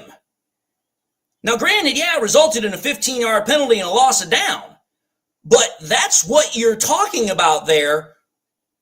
Like, it doesn't matter. It doesn't matter if you have Zadarius. It doesn't matter if we have McNeil. It doesn't matter who we have. That's how bad it is to try and sack Josh Allen. It's hard. But even still, that's my whole point with this whole situation. Aaron Glenn has got to make adjustments. Because this man defense that he's been running all half, sorry, it has not worked. Has not worked. You have got to mix in some more zone. You have got to mix in some like man blitzes. You have got to do something to get this offense off its rhythm. You have to throw something at them that they're not ready for. So there's that one. Second, I'm sorry. I'm going to say this right now. I love Amon-Ra St. Brown. But those two drop passes, that is unheard of. I understand he was shook. I get it. He got his bell rung. But again, I'm going to say this right now, and I know people aren't going to want to hear it. I didn't play NFL football, but it's the same principle. If you step out on that field and you're going to play, you absolutely have to be able to make the plays. I don't care if you just got your bell rung 2 plays ago. It's like, hey, if you're stepping out on the field and you're going to go out there and play, hey, you better make the play. And think about it. Amon-Ra St. Brown, when he got out of the break, he threw his arm up to signal to Goff, hey, I can catch this. I'm open. Goff got it to him. He got it into a perfect spot for St. Brown, and he dropped it. I'm sorry. That's on St. Brown. That's not on anybody else. Shook up or not, hit or not, it don't matter. But getting back to the whole point of this conversation, obviously, Ben Johnson, he'll do what he always does. Ben Johnson will make adjustments. He always does. He's very good at that. I'm not worried about Ben. But Aaron Glenn, I'm telling you this right now, he has got to do something. He has to do something. Because when the only stop you can say you really got on your defense was because of a freaking missed shanked field goal. William, it's a drop. It's a drop. I know you're going to try and argue that it's not a drop, but it's a drop. If the ball hits you in the hands and it is clearly able to be caught, it's a drop. Amon-Ra St. Brown had both hands on the ball. He could have made the catch. That's a drop. The first one, sure, you could make an argument that shouldn't count against him because he didn't even make a football move before he got freaking blasted. But that's what I'm trying to say here is that when you take a look at it for what it is, Amon-Ra St. Brown, that one drop on 3rd and 10, that one hurt. Because if we make that catch, now we're not talking about being down by 7 or sending Jake Bates out there and then, he shanks that field goal all the way to the left. Now we're talking about we're still driving down the field and we could potentially be tied going into halftime. So that's why I'm saying that play, I'm telling y'all,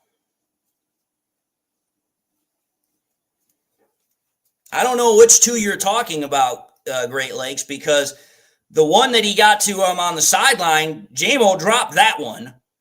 And the one on the other one to start the game, that was because Goff was expecting him to go outside when J-Mo went inside. Because if you go back and you take a look at that play, Goff was clearly looking to throw it outside. J-Mo went inside.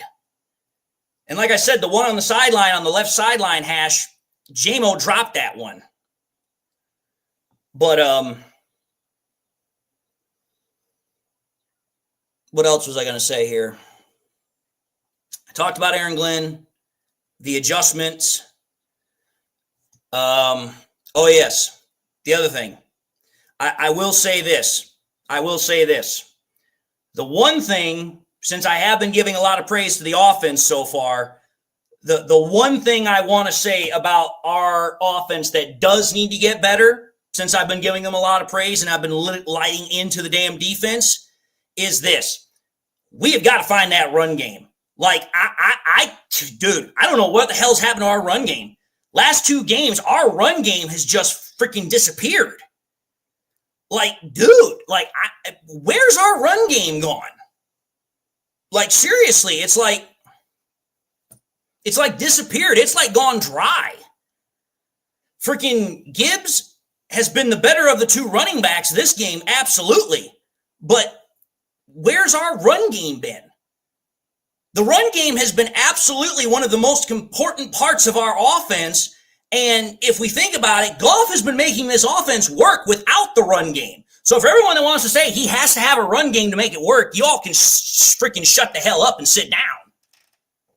So I don't know what's going on with our run game, but the last 2 weeks has not been good. It has not been good at all. So that's something that definitely has to get fixed. And that's a conversation that has to be had with Hank Fraley, the offensive line coach, and has to be had with Ben Johnson, because it's like, listen, we have been able to pretty much impose our will in terms of running the ball all damn year. So to me, it's like, why now all of a sudden we're having issues? That's a bit of a problem. Well, the reason why they have us right where they want us, Juan, is because of the fact that let me put it to you this way. Running the ball quite literally has a triple-fold purpose. It has a threefold purpose. What running the ball does is it grinds off clock. So by it taking clock off, what it'll do is, 1, it will allow your defense to rest, but also 2, it wears out the opposing defense because running the ball is more physically taxing. Second thing it does, as I said, with running the ball, it physically taxes a defense, it burns clock, but as other people have mentioned in here, it helps set up the play action game. And when you have a play action game that's on fire, like ours has been most of the year, that's yet another thing that stresses a defense. But the third thing that running the ball does is that it allows you to keep the opposing offense off on the sideline. It keeps the opposing offense on the sideline. It keeps them off the field. Think about it, folks. You want to think about how great a running game is? I'm going to tell you this right now. Go back to the Super Bowl against the Giants and the Bills. The very first Super Bowl the Bills went to where they lost because of that field goal with Scott Norwood. If you go back to that Super Bowl, how the Giants beat the Bills in that Super Bowl was because they kept Jim Kelly and that K-gun offense on the sideline. If I recall correctly, I think at one point the Giants had a freaking drive that lasted for about a good 8-9 minutes. When you have that much time sitting on a sideline, your offense is going to get out of rhythm. So that's the whole point of having a solid run game, is because it takes the opposing offense out of the game for a while. Number 2, it makes sure that your defense gets a chance to rest. And then number 3, it allows you to open up your offense. And if we realistically want to talk about it, our offense has not been able to do that the last 2 games. And that's the main problem. When you don't have the ability to run the ball successfully anymore, now it's just a matter of, okay, we're running and gunning. We are throwing the ball, and we are hoping that somebody eventually will stop the other quarterback, so that way our quarterback can get another chance to do it. So at this point, that's literally what needs to happen. Aaron Glenn, got to make adjustments. You have got to find a way to stop freaking Aaron Glenn. You have got to find a way to stop Josh Allen. You have got to find a way to keep him contained. And then offensively, I love what we've been able to do. I love the fact that we have scored, 2 touchdowns. We've kept the game close, but we have got to get that running game going. We have got to find a way to get our backs involved in this game. And that means that we have got to find a way to get Gibbs and Monty into open space. I don't think Bates is getting streaky, Martin. I don't think that's happening. Again, up until that kick, he was 21 of 22. 21 of 22. That's not streaky. That's just, okay, yeah, you shanked one. Granted, it was a bad shank, and it was probably at the worst possible time, but the way I look at it is that freaking Jake Bates has been a godsend for us as a kicker. All right, folks, we're back. Second half beginning. Bills offense will come out to the 30.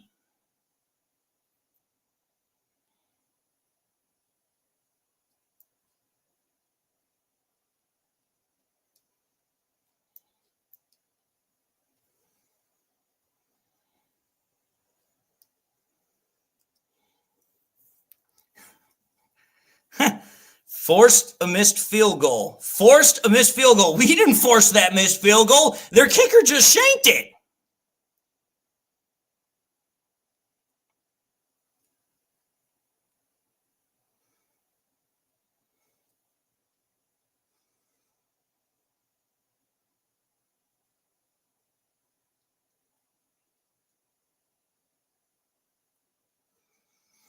Okay. Josh Allen under center. Allen snaps it, hands it off to Ty Johnson, and Johnson's going to pick up about 4 yards.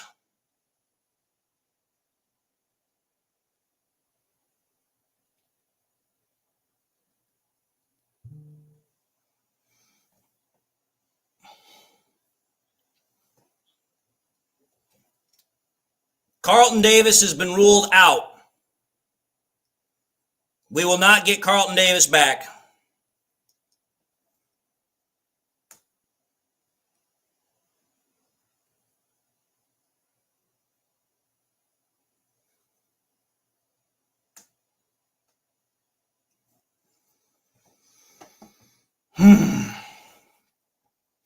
Josh Allen in the gun, trip wide receivers to the right.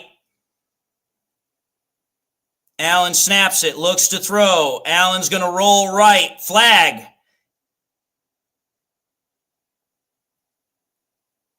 There's a flag in the secondary. Don't know if it's a holding on the Lions or not.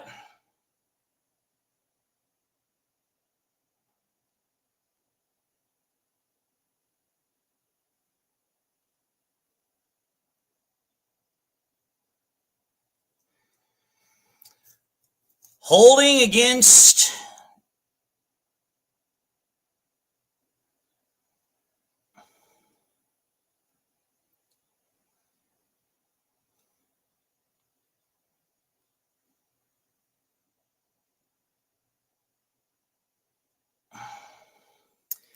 Allen in the gun, trips left, Allen snaps, hands it off to Cook, and Cook's going to pick up another solid 6-7 yards.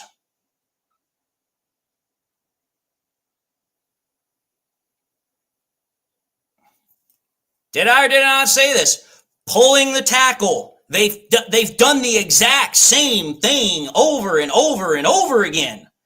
Pulling tackles. It's like, dude, how many times do you have to see them run the same damn thing before you kind of, make an adjustment? Allen in the gun, trips wide receivers to the right, one to the left.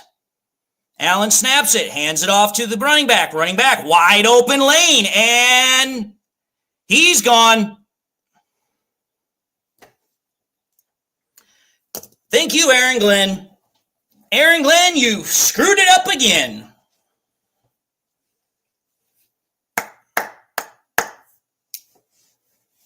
Aaron Glenn, you screwed it up again.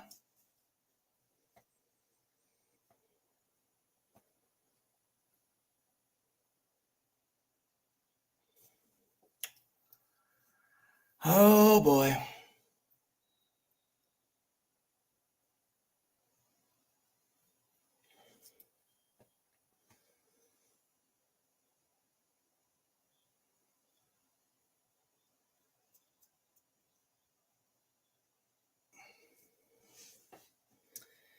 When you are literally, oh boy, when you literally hear that, they go 70 yards in 4 plays, 70 yards in 4 plays. That is Aaron Glenn fault right there, 100%. I'm going to be back, folks. I need to get something to drink because I'm getting kind of warm sitting there. Woo.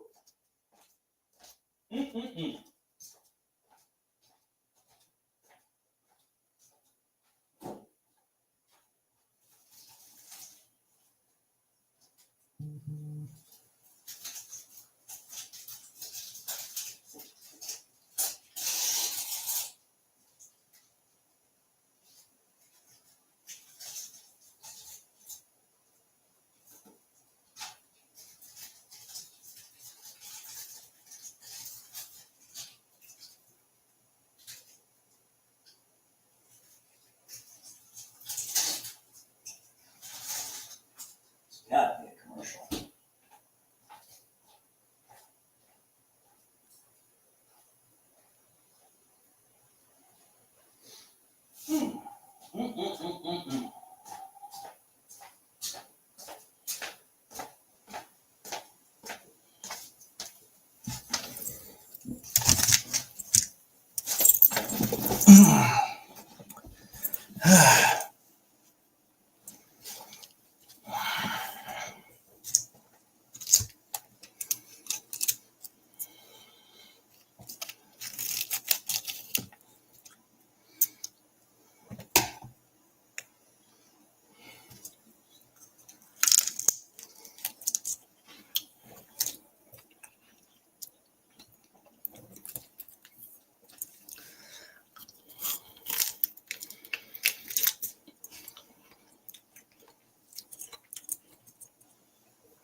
Well,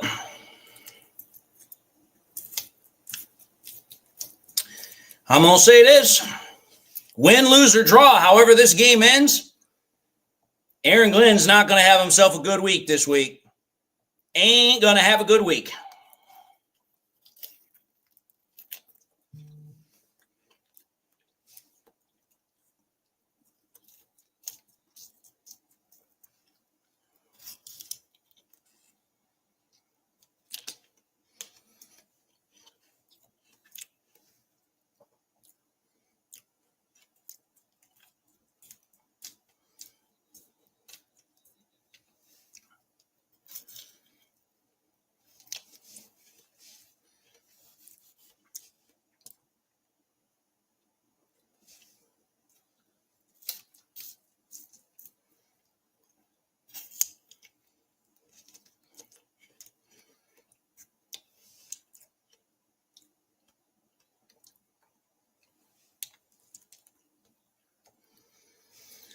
All right.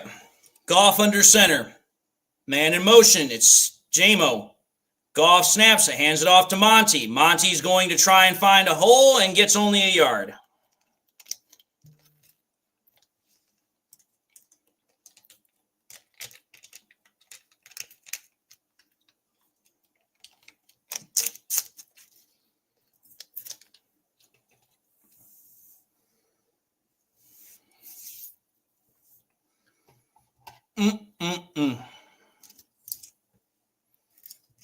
Goff under center, 2nd and 9. Goff snaps, pitches it to his running back. Running back is going to pick up 2, maybe 3 yards. 3rd and 7 or 3rd and 8 coming up, depending upon the spot.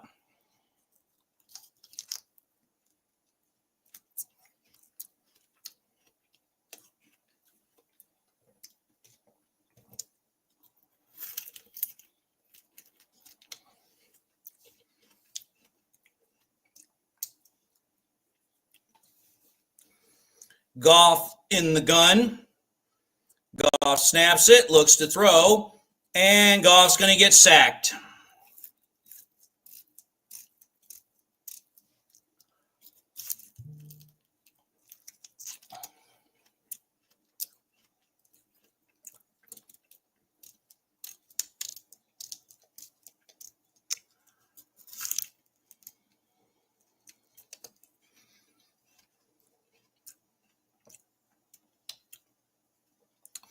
To answer your question, Brent, defense hasn't shown up, and offense can't get the run game going, which means we're in trouble.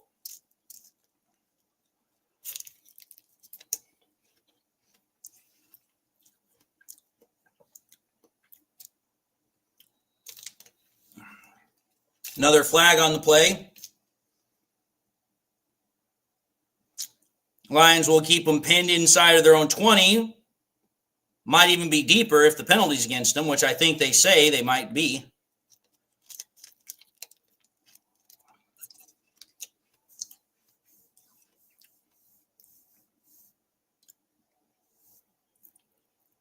It's against the game, against the holding.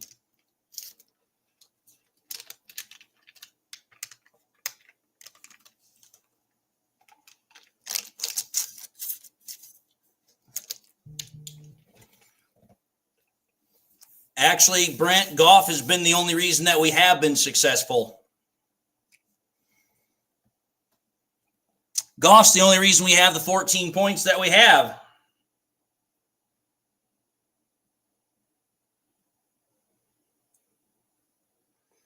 It is a popsicle. I love popsicles, to be honest. I just don't like the wood ones.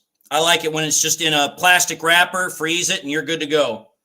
That one was cherry flavor, yes.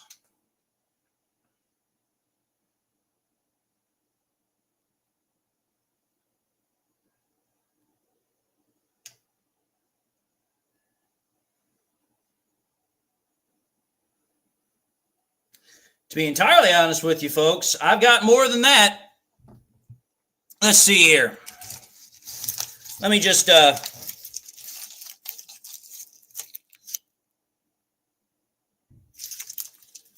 one in the middle you can't see is obviously green.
The only one I don't like, Thomas, only one I don't like, Carson, banana. Oh my God, I hate banana flavor. I cannot stand bananas for the life of me. The only time I will ever eat a banana is when I have to take a PT test and I need the potassium. Other than that, I could go the rest of my life without eating bananas.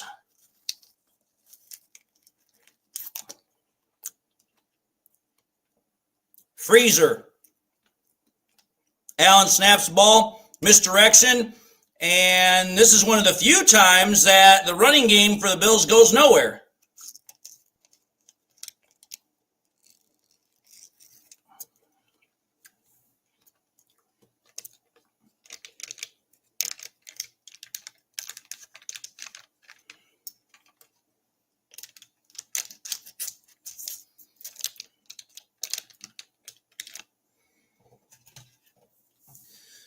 So they just said it.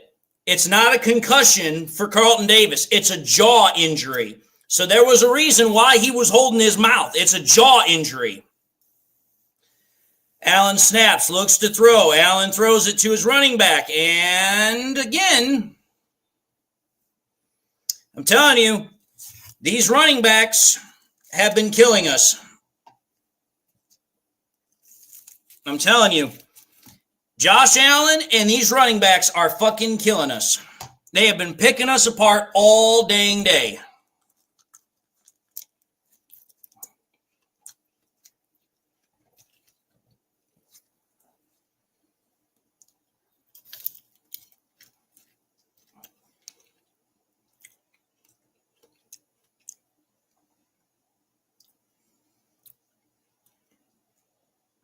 Holy cow.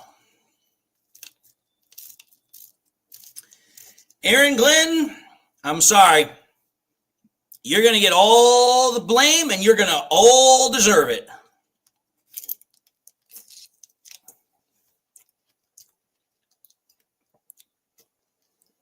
Yes, Harpazzo, he did. He did miss a kick.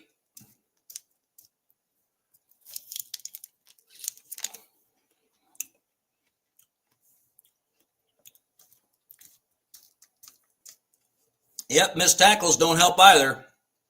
Allen in the gun. Allen snaps, looks to throw, and is going to just throw it in the dirt.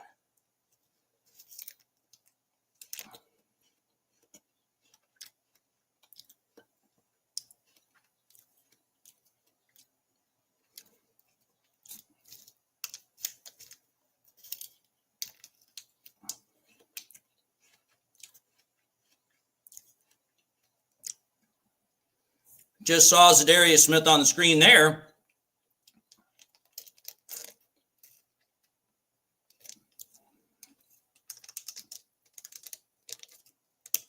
Allen in the gun, 2nd and 10. Allen snaps, looks to throw. Allen going to just run right up the middle.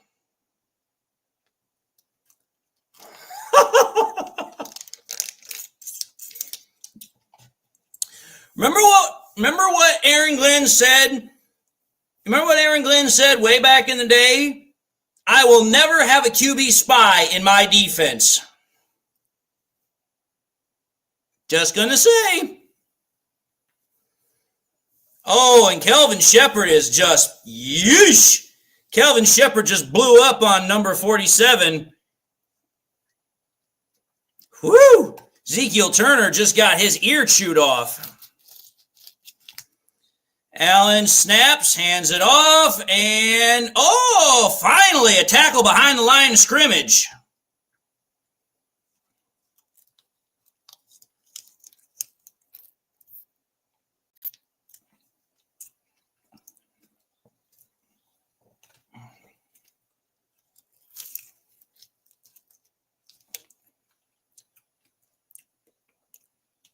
Second and 12.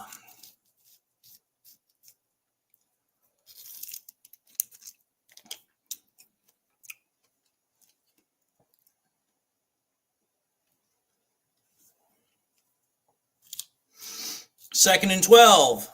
Allen snaps, looks to throw, gets pressured, and incomplete.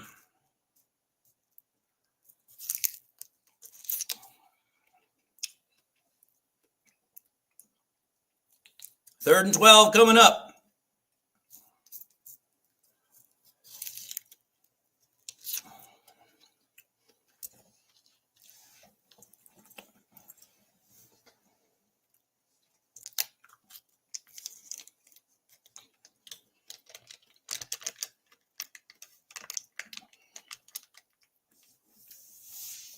Third and 12.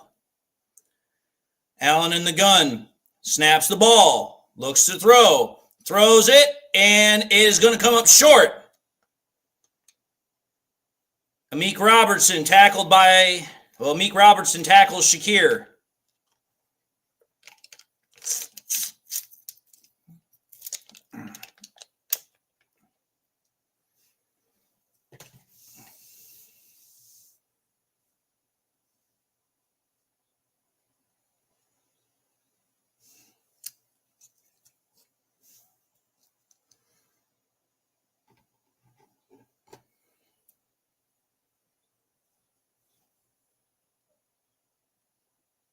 He's pissed.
Oh, wow.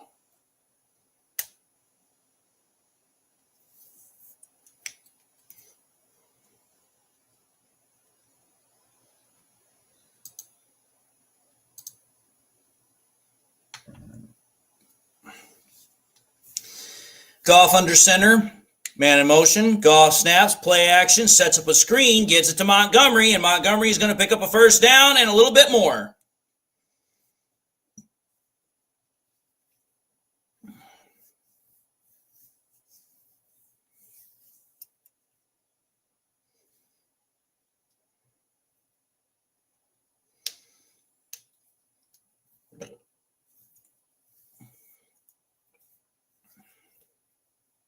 That was me, Jacob.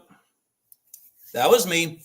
Goff snaps, play action, looks to throw, and Goff's going to toss it back, gets it to his man again, and Montgomery powering through for another first down. Man, Goff making these throws off balance and off schedule. Man, he is just playing his heart out.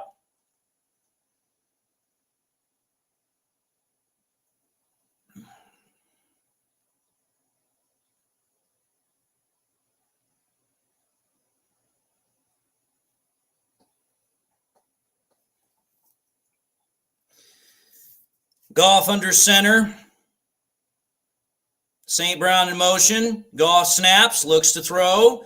Goff gets it out to us again, and Demo is going to pick up another 2 yards, maybe 1, depending upon the spot.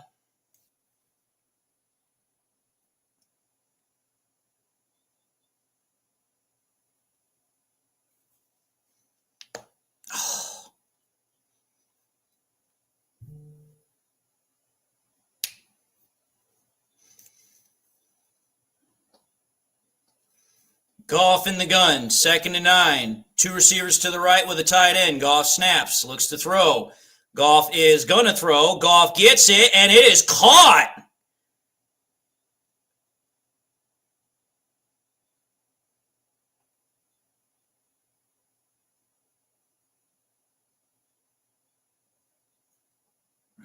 There's a flag on the play.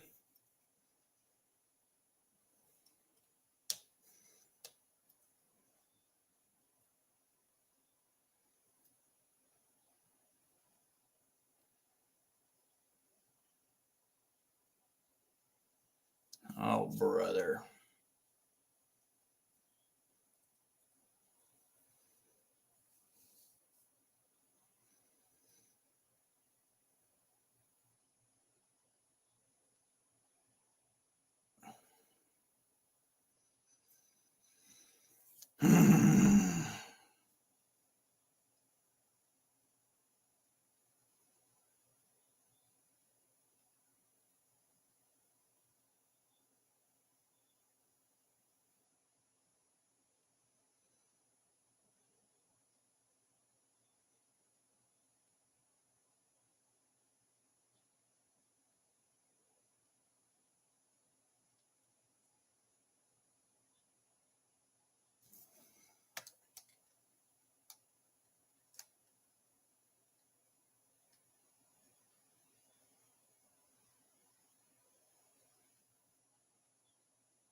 Wow. So not only does Amon-Ra St. Brown have a crucial drop, now he has a fumble. Wow. This has not been Amon-Ra St. Brown's day.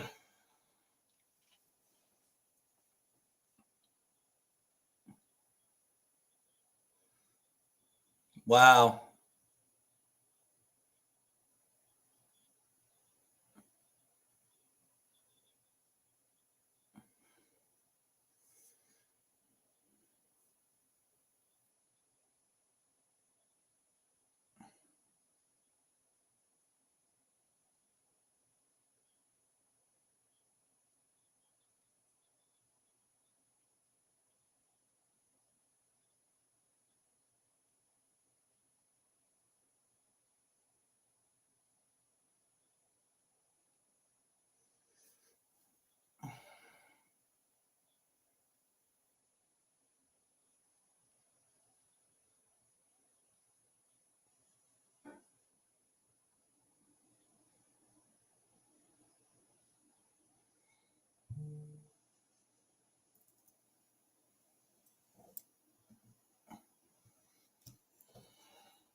And Ali McNeil has been ruled out with a knee injury.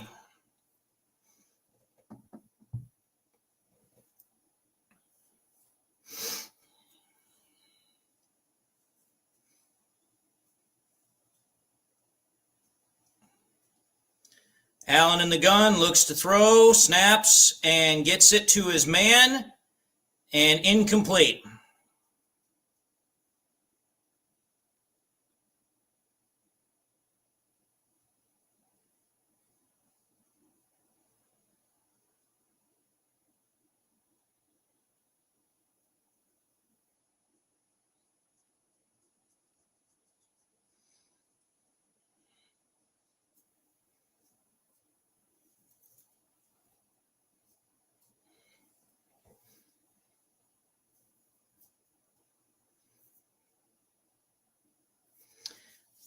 Allen hands it off to Cook, and Cook is going to pick up about 8 yards, maybe 9.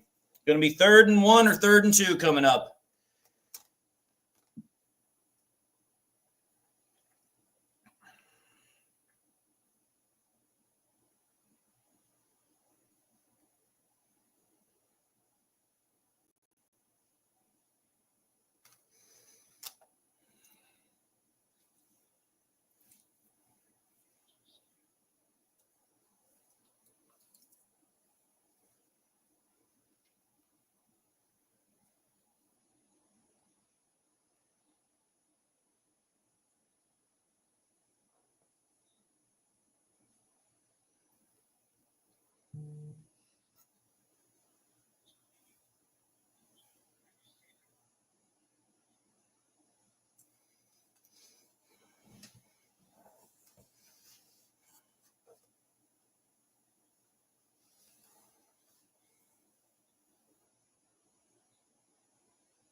Well, I'll say this, folks. Remember what I said. I said there's a good chance that the Lions were going to lose at least one more game before the end of the year was out. I did say that. I didn't know if it was going to be this game or if it was going to be the Bears game. But I knew it was going to be one.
I'm a kind of guy that is never over until it's over.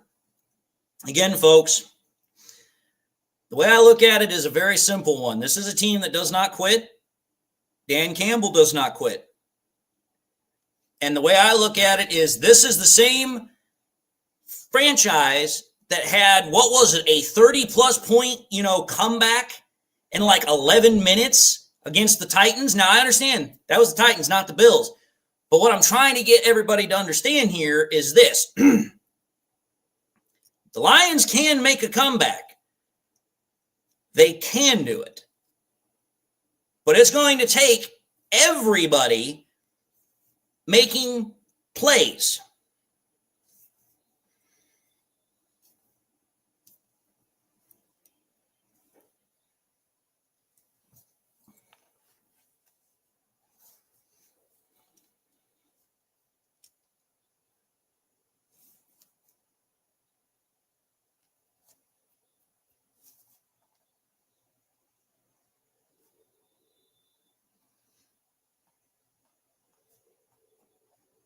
Goff, quick snap, play action.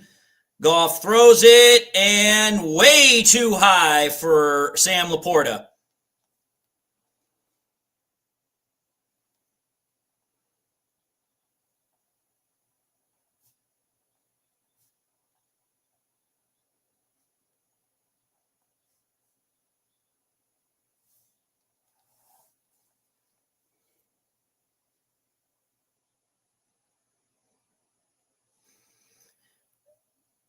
Goff in the gun. 2nd and 10. Goff snaps, looks to throw. Goff gets it out quickly, gets it to Gibbs, and Gibbs is going to get a first down.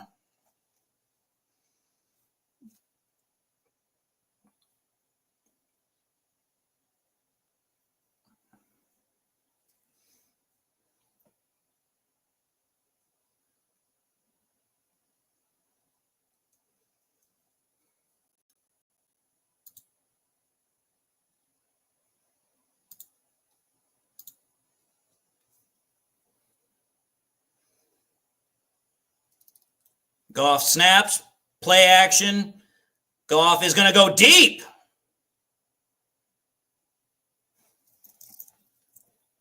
Jimo!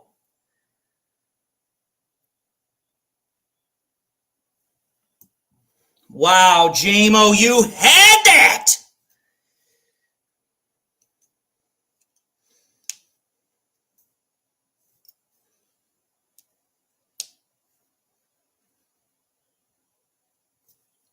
Even if he'd have caught it, it would have been. And now Frank Ragnow, once again, making a bad play.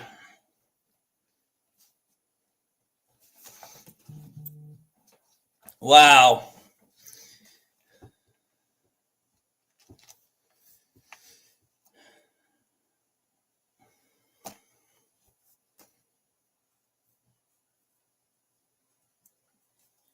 Ragnow screwed it up, and then Jamo screwed it up.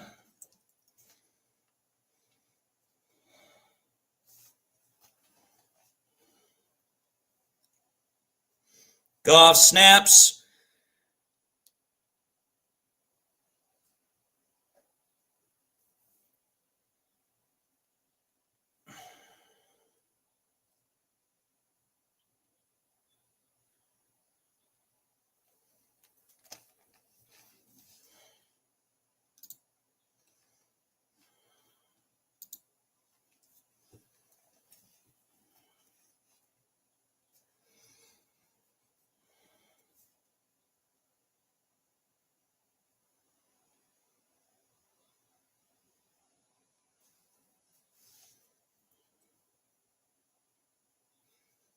Goff snaps, looks to throw. Goff steps up, throws it, gets it. Patrick makes a couple of yard catch.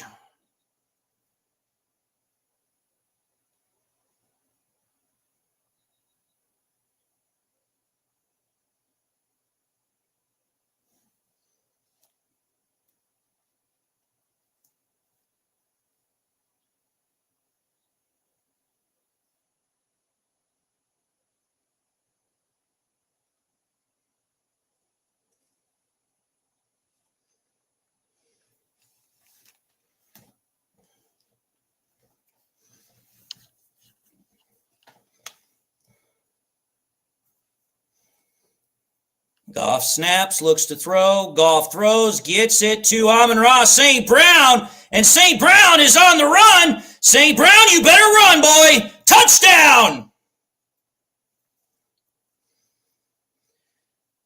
Goff, thank you. Hallelujah. Do not count Goff out, boys.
You're right, Braylon. That was a dime.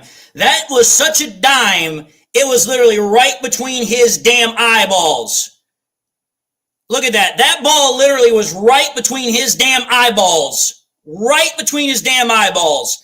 I don't want to hear another damn word out of any Goff hater for the rest of my life about how he doesn't have an arm. He can't put a ball in a tight space. He's a noodle arm quarterback. Goff literally has made 2 throws over the last drive that literally are throws that most quarterbacks can't make.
Play action, boot right.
Ouch.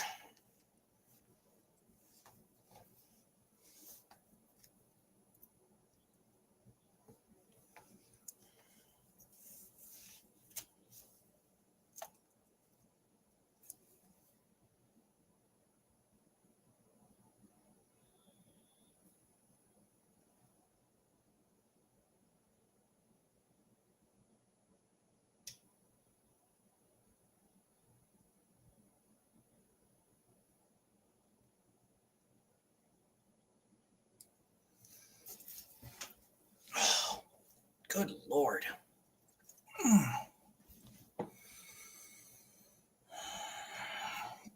It's supposed to be, Steve. It's supposed to be considered a offensive gesture.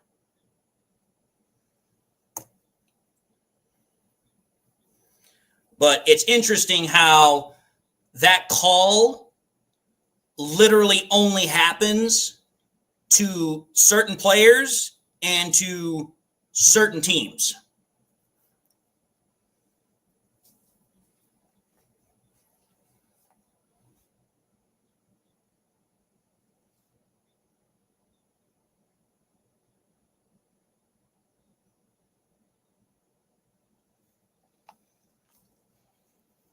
I know. Trust me, I know. Here's the funny thing is that the NFL is going to look at it and they're going to say this. Oh, well, you know what? We didn't call the penalty. That's fine. We'll fine them later. It's like, I don't give a shit about the fine. The fine doesn't do me anything. that doesn't do me no favors. A fine is not going to solve the problem.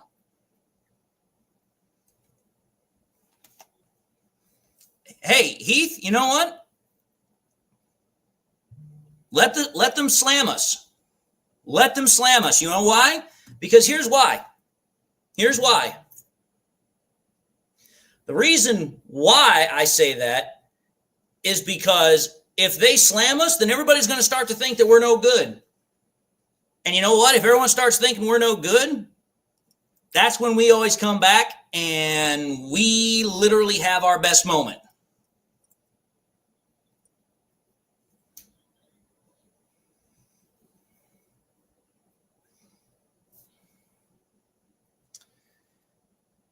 Handoff, and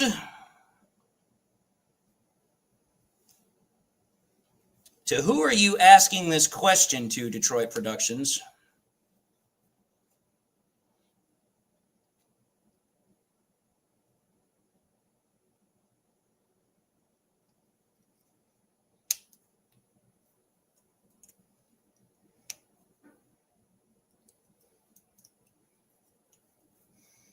Second and 6 coming up for the Bills offense.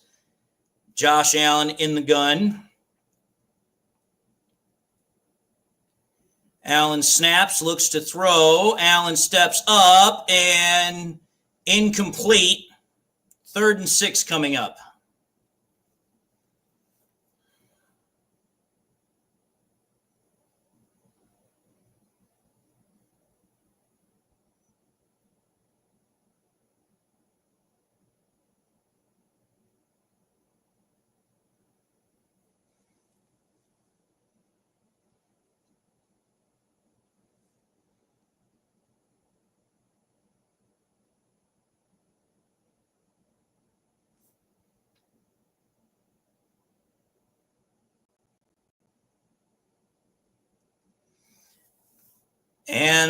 And there's a whistle blown.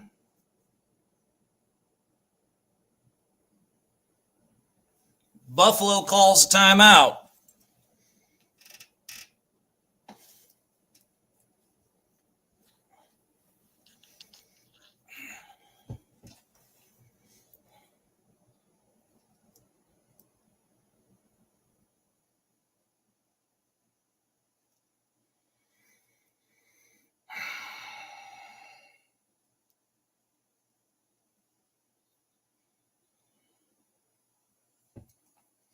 Score is 35-21, Heath. Bills up. Bills are up. Bills have the ball. And it's 3rd and 6.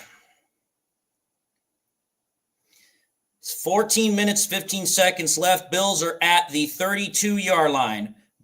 Allen snaps, looks to throw. Allen stands in the pocket, rolls to the right, and then he's going to throw it back the other way. And it's broken up. Arnold makes the play.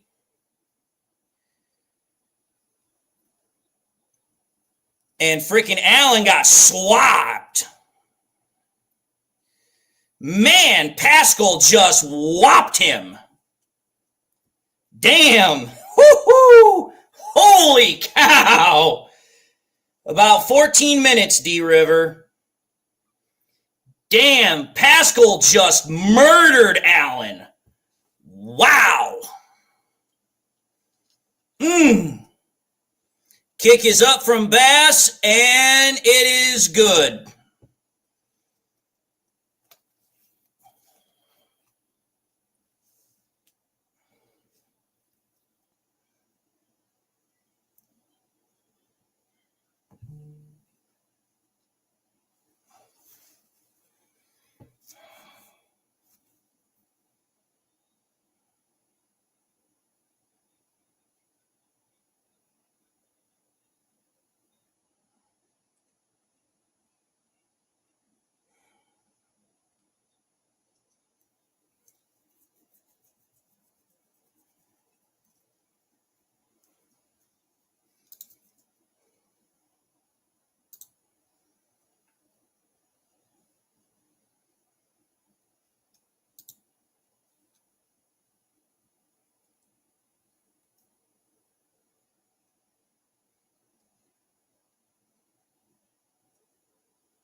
Goff under center, man in motion. Goff snaps it, end around fake, and they're going to give it off to Monty, and Monty's going to pick up about 6 yards.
Yes, the Eagles are winning, Cordero.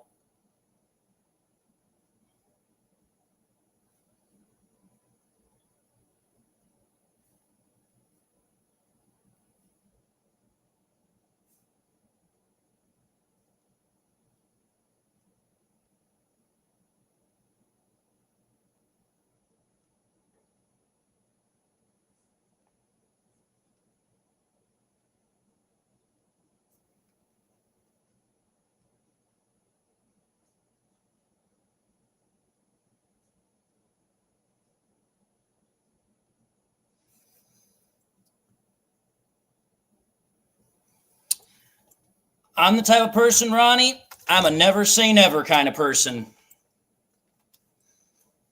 Never say never.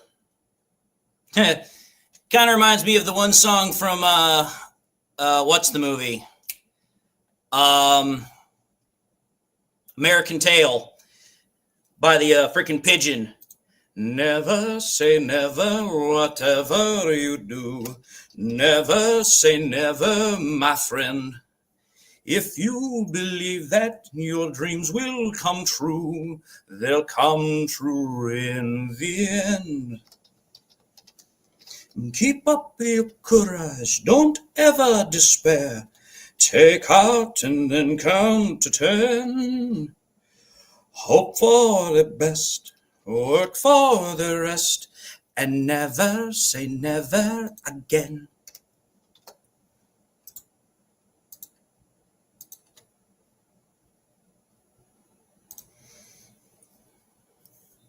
Sorry, folks, I had to go off on that song for a little bit. Goff in the gun, empty, looks to throw. Goff is going to roll to the right, gets it out, throws it out to his man, and it's going to be Gibbs. And Gibbs gets hit out of bounds. He's looking for an extra flag because of getting hit.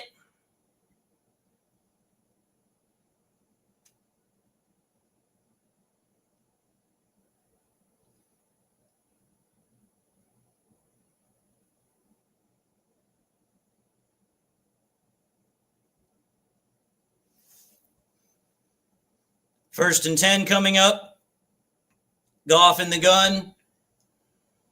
Lions are at the 50. Goff snaps, looks to throw. Goff is going to cork it and gets it to Sam Laporta, and Laporta's going to get past the 20-yard line. Goff now well over 300 yards passing.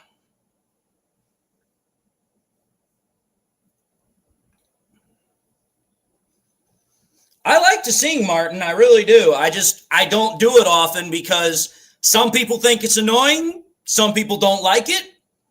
But honestly, if I was in commercial break, I would sing all the time because I like doing it. It's fun. Goff in the gun. Goff snaps, looks to throw. Goff throws, gets it underneath, and it is caught by St. Brown for about 6 yards.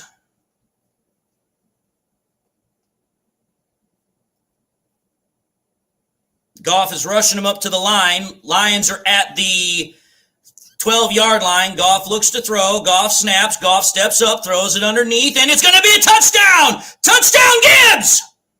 Boom, baby. And Goff with his 4th passing touchdown of the day.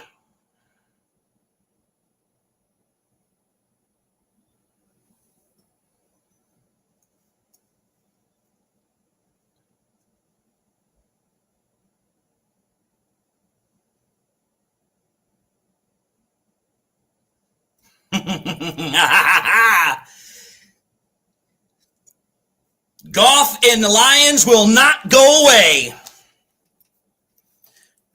2 minutes. 2 minutes for the Lions to go 70 yards. I'm telling you this right now. If the defense can just get 1, 2 stops, we can win this game. We can win. We just need the defense to get 1, 2 stops. For crying out loud, if Glenn could just get 1 or 2 stops, that's all we need.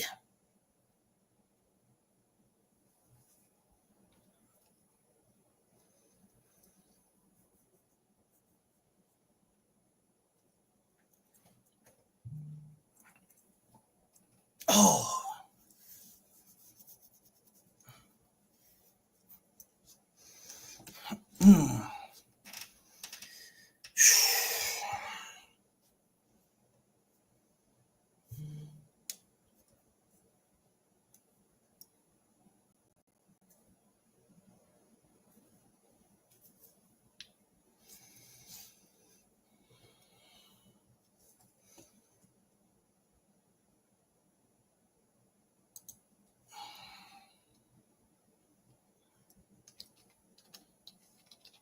Don't say it. Don't say it. Oh, no, don't do it. No, don't do it. Don't do it. Come on, man. Don't do it. You know what? I'm telling you this right now. I'm telling you this right now. You want to know why? You want to know why? Dude, I'm saying this right now. You want to know what this means? You want to know what this means? Braylon, for everybody in here that doesn't like Aaron Glenn, listen to me now when I say this. You know what this means? This means that Campbell has no confidence in the defense. He has no confidence in the defense. He would much rather take an onside kick and potentially have the Bills score quick rather than kicking it all the way down on the freaking field. Oh boy. Oh my Lord, Atlanta.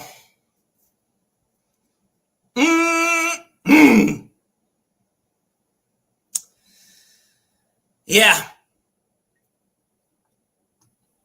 Like I said, that play, that right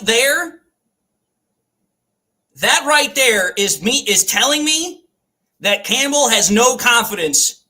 He has no confidence in the defense. He has no confidence in the defense. Because when you call an onside kick that early, that tells me you know that the defense can't stop them. And you would much rather them score quick than have them drive up the field and take off a whole hell of a lot of time. Allen snaps, boots to the right, looks to throw, tosses up, touchdown Bills. And look who's out there, Ezekiel Turner, who can't do shinola. And now think about this, folks. Think about this. This is a Lions defense that up until last week, had not let a team score 30-plus points on us. And now, in 2 weeks, our defense has surrendered 44 points and 31 points for a grand total of 75 points in 2 weeks.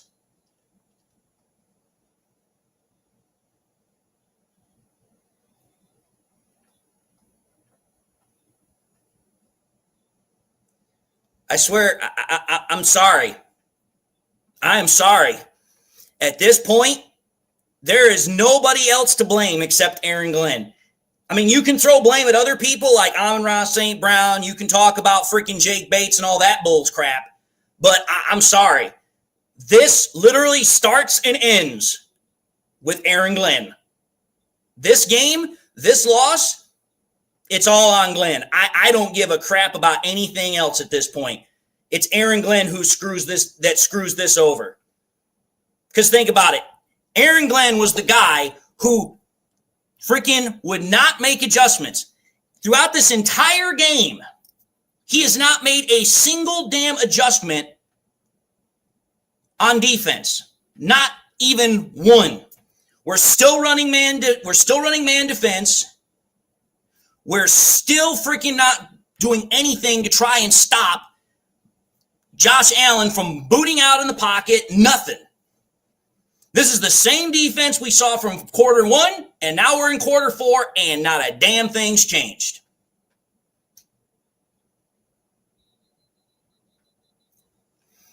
I'm sorry. I'm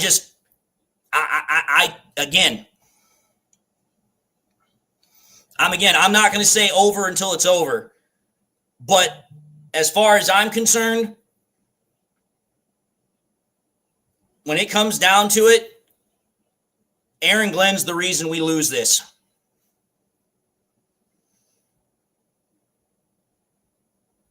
The reason I'm blaming Aaron Glenn is not because of the fact that we're dealing with people that are coming off the street. I'm blaming Aaron Glenn because Glenn's not doing anything to change things. Holy cow, how the thunder Goff fit that one in there?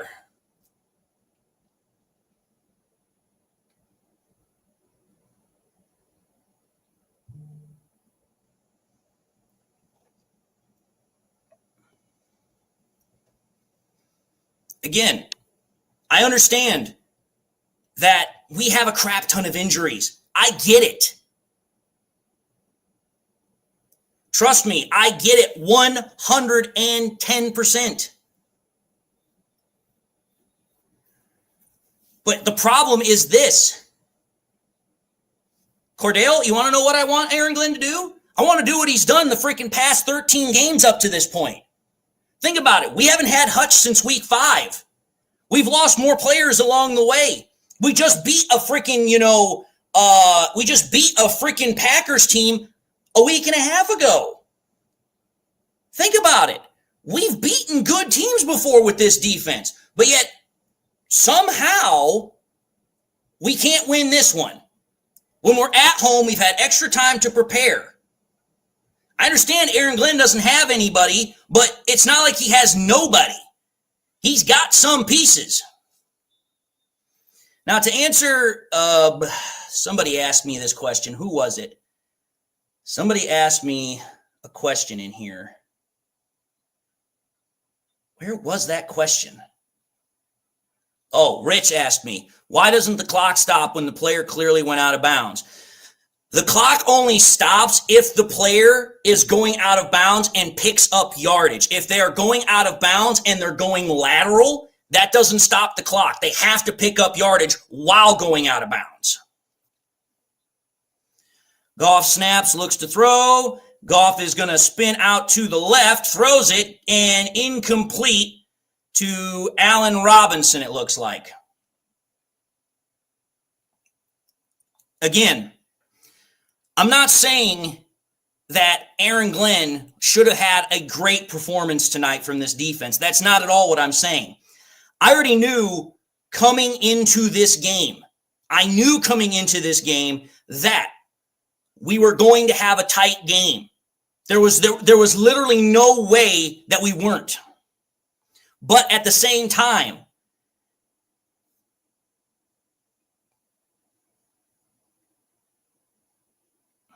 this offense is not quitting. This offense will not quit.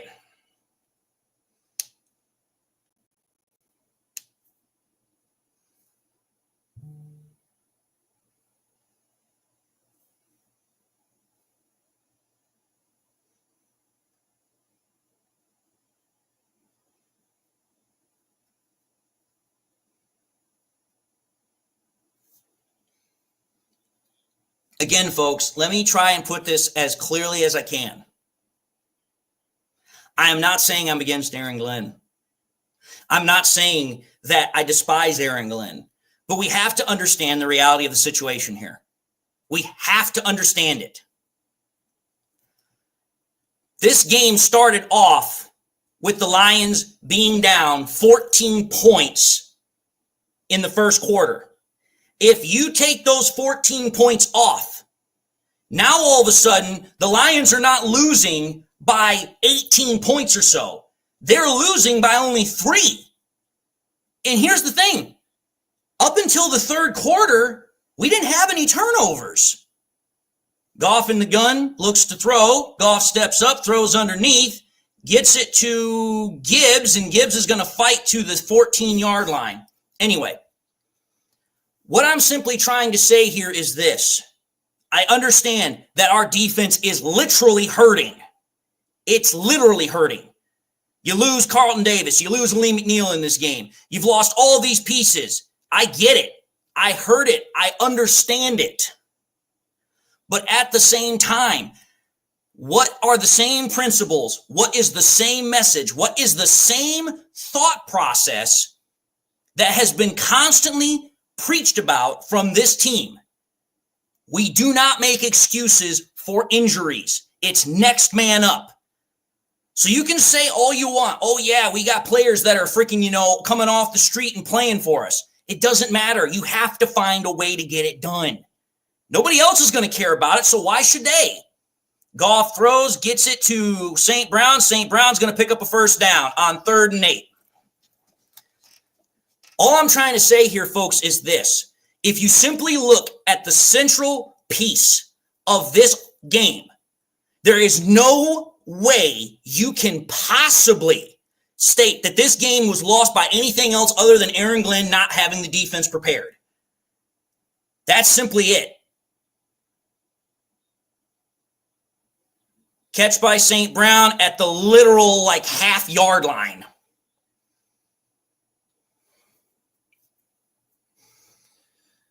Goff is trying to get them up to the line.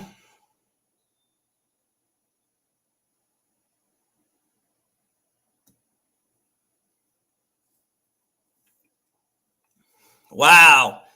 The refs call time to slow things down.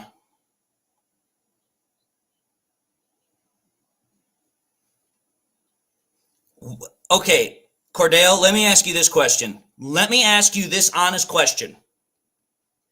Has the offense surrendered any points that realistically has impacted our ability to win this game? That's why I'm as hard as I am on the defense. Plus, on top of that, let me ask you this question. Where have almost 85% of all resources for this team gone since Brad Holmes has become the GM?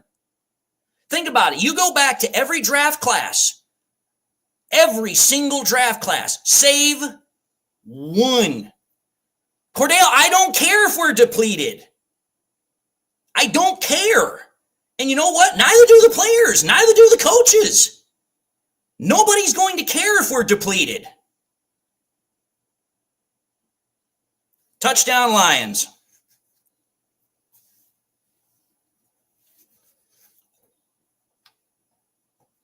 Cordell, we didn't just make it this far because of our defense. Our defense, yes, has a lot to do with it, but at the same time, I guarantee you this. I'm going to say this right now. If I was to ask everybody in that Lions building, okay, are you happy with the fact that you've gotten just this far with the defense that you have? Or would you rather that you get farther, you get to where you want to be, and because your defense has to play better? I guarantee you they're going to say to the second one.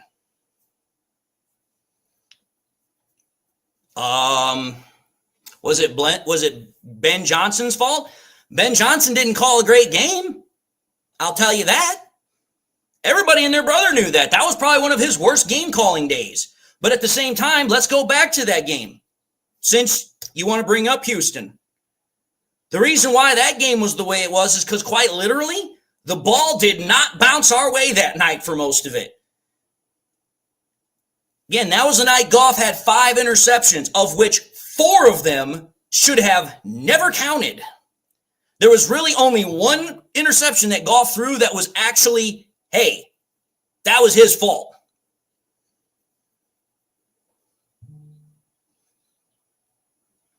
Again, folks, I'm not saying that Bates is not also liable.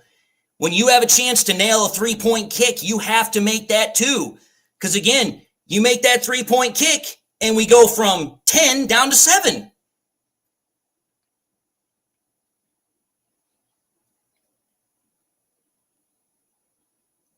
Listen, it's obvious. Hey, and this is what I'm going to say. Cordell, you're entitled to your opinion. I'm not saying you're wrong. I'm not saying you're wrong. But what I'm going to say is that I don't agree with just simply saying that, oh, we're going to limit it at just that.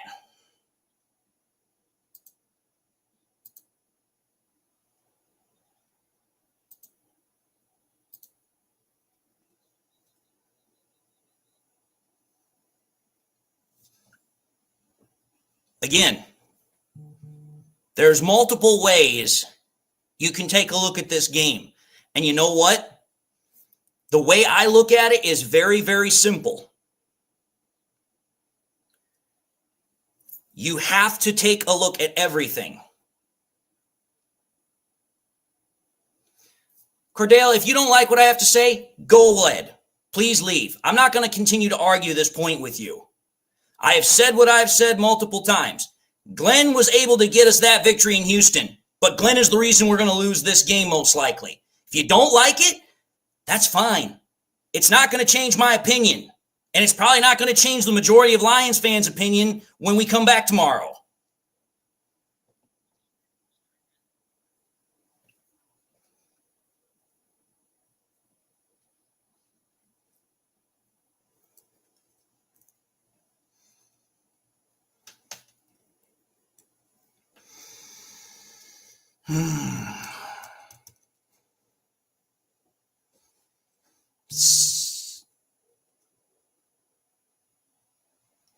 What do I say when we win the game? I'll say this. We got lucky.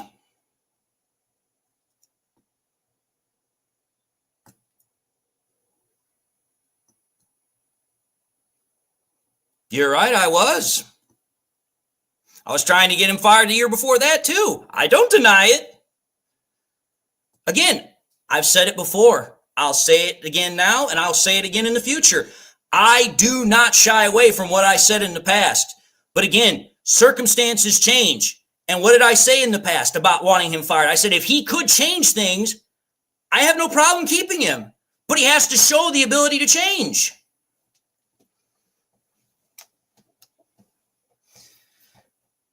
And there goes Allen.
Brown's going to roll to the right and is going to get the first down.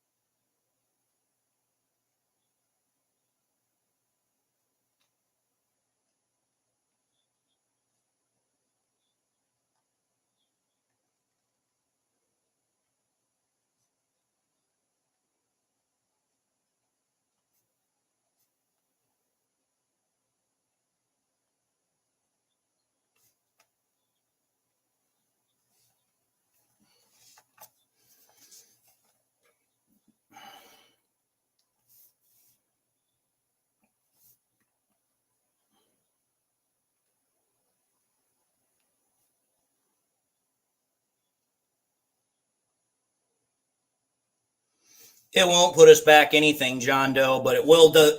Let me put it to you this way. Here's how this is going to work. If we lose this game, which is becoming more and more apparent that we will, what's going to happen is this, because the Eagles are also in front of the Steelers, which means then the Steelers will fall to 10-5. The Eagles will now jump up to 12-2. Well, the Lions and the Eagles then will have the exact same record at 12-2. But the Lions will still be in the lead for the first seed because they hold the tiebreaker over in the conference because they have a better conference record. So what does that mean? That means two things. One, we cannot lose any more games from this point onward. Number one, if we want to retain the number one seed. Number two, it means that if we want to have the best chance possible to win, we also need to exploit and hope that the Commanders next week are able to get the victory over the Eagles because the Steelers apparently couldn't do it.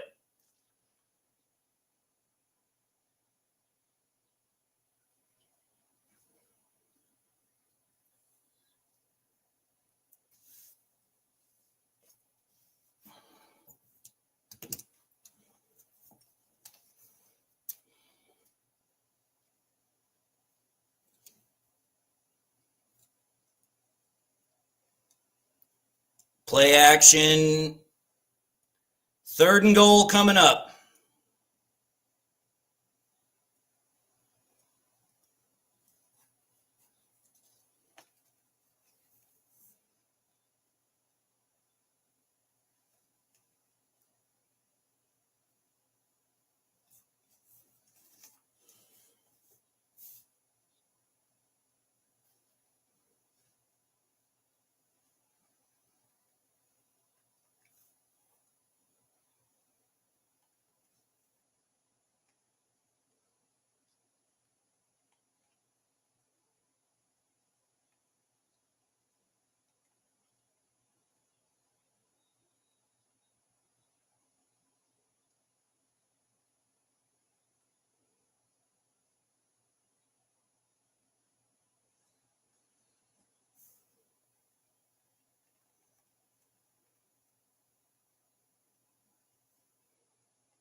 Oh boy.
If the Vikings win, they get to 12-2 as well. But at that point, then they're still behind us because of two reasons. One, we have the tiebreaker over them. Two, we have the better record as far as in conference.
I'm not going to be able to, DC. I've got too much stuff I've got to do. And on top of that,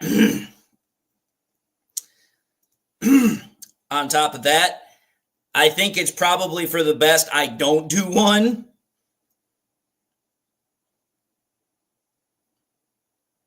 I'll say all I have to say about this week in the coming episodes.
Chiefs are 13-1.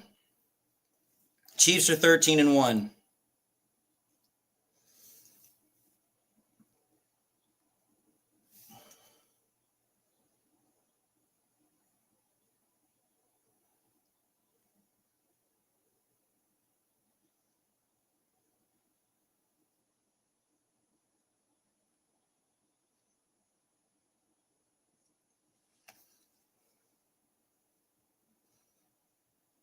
No, it won't affect us, John, because the Chiefs are in the AFC. They have no consequence on our ability to get the number 1 seed or our ability to get playoff seeding. That has absolutely no bearance on us.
Yes, Nick, we are still the number 1 seed.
Goff with 5 touchdowns.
If they signal Lions ball, this game just got a whole lot more interesting.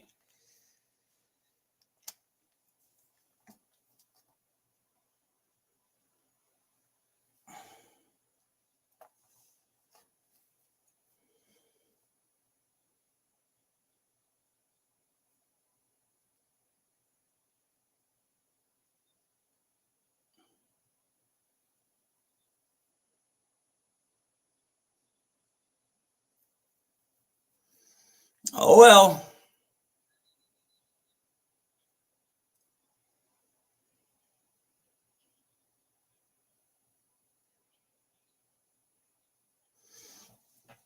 Oh, well. Good game.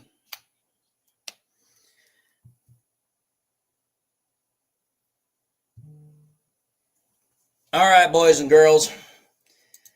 Have a good night. God bless. See y'all in the morning.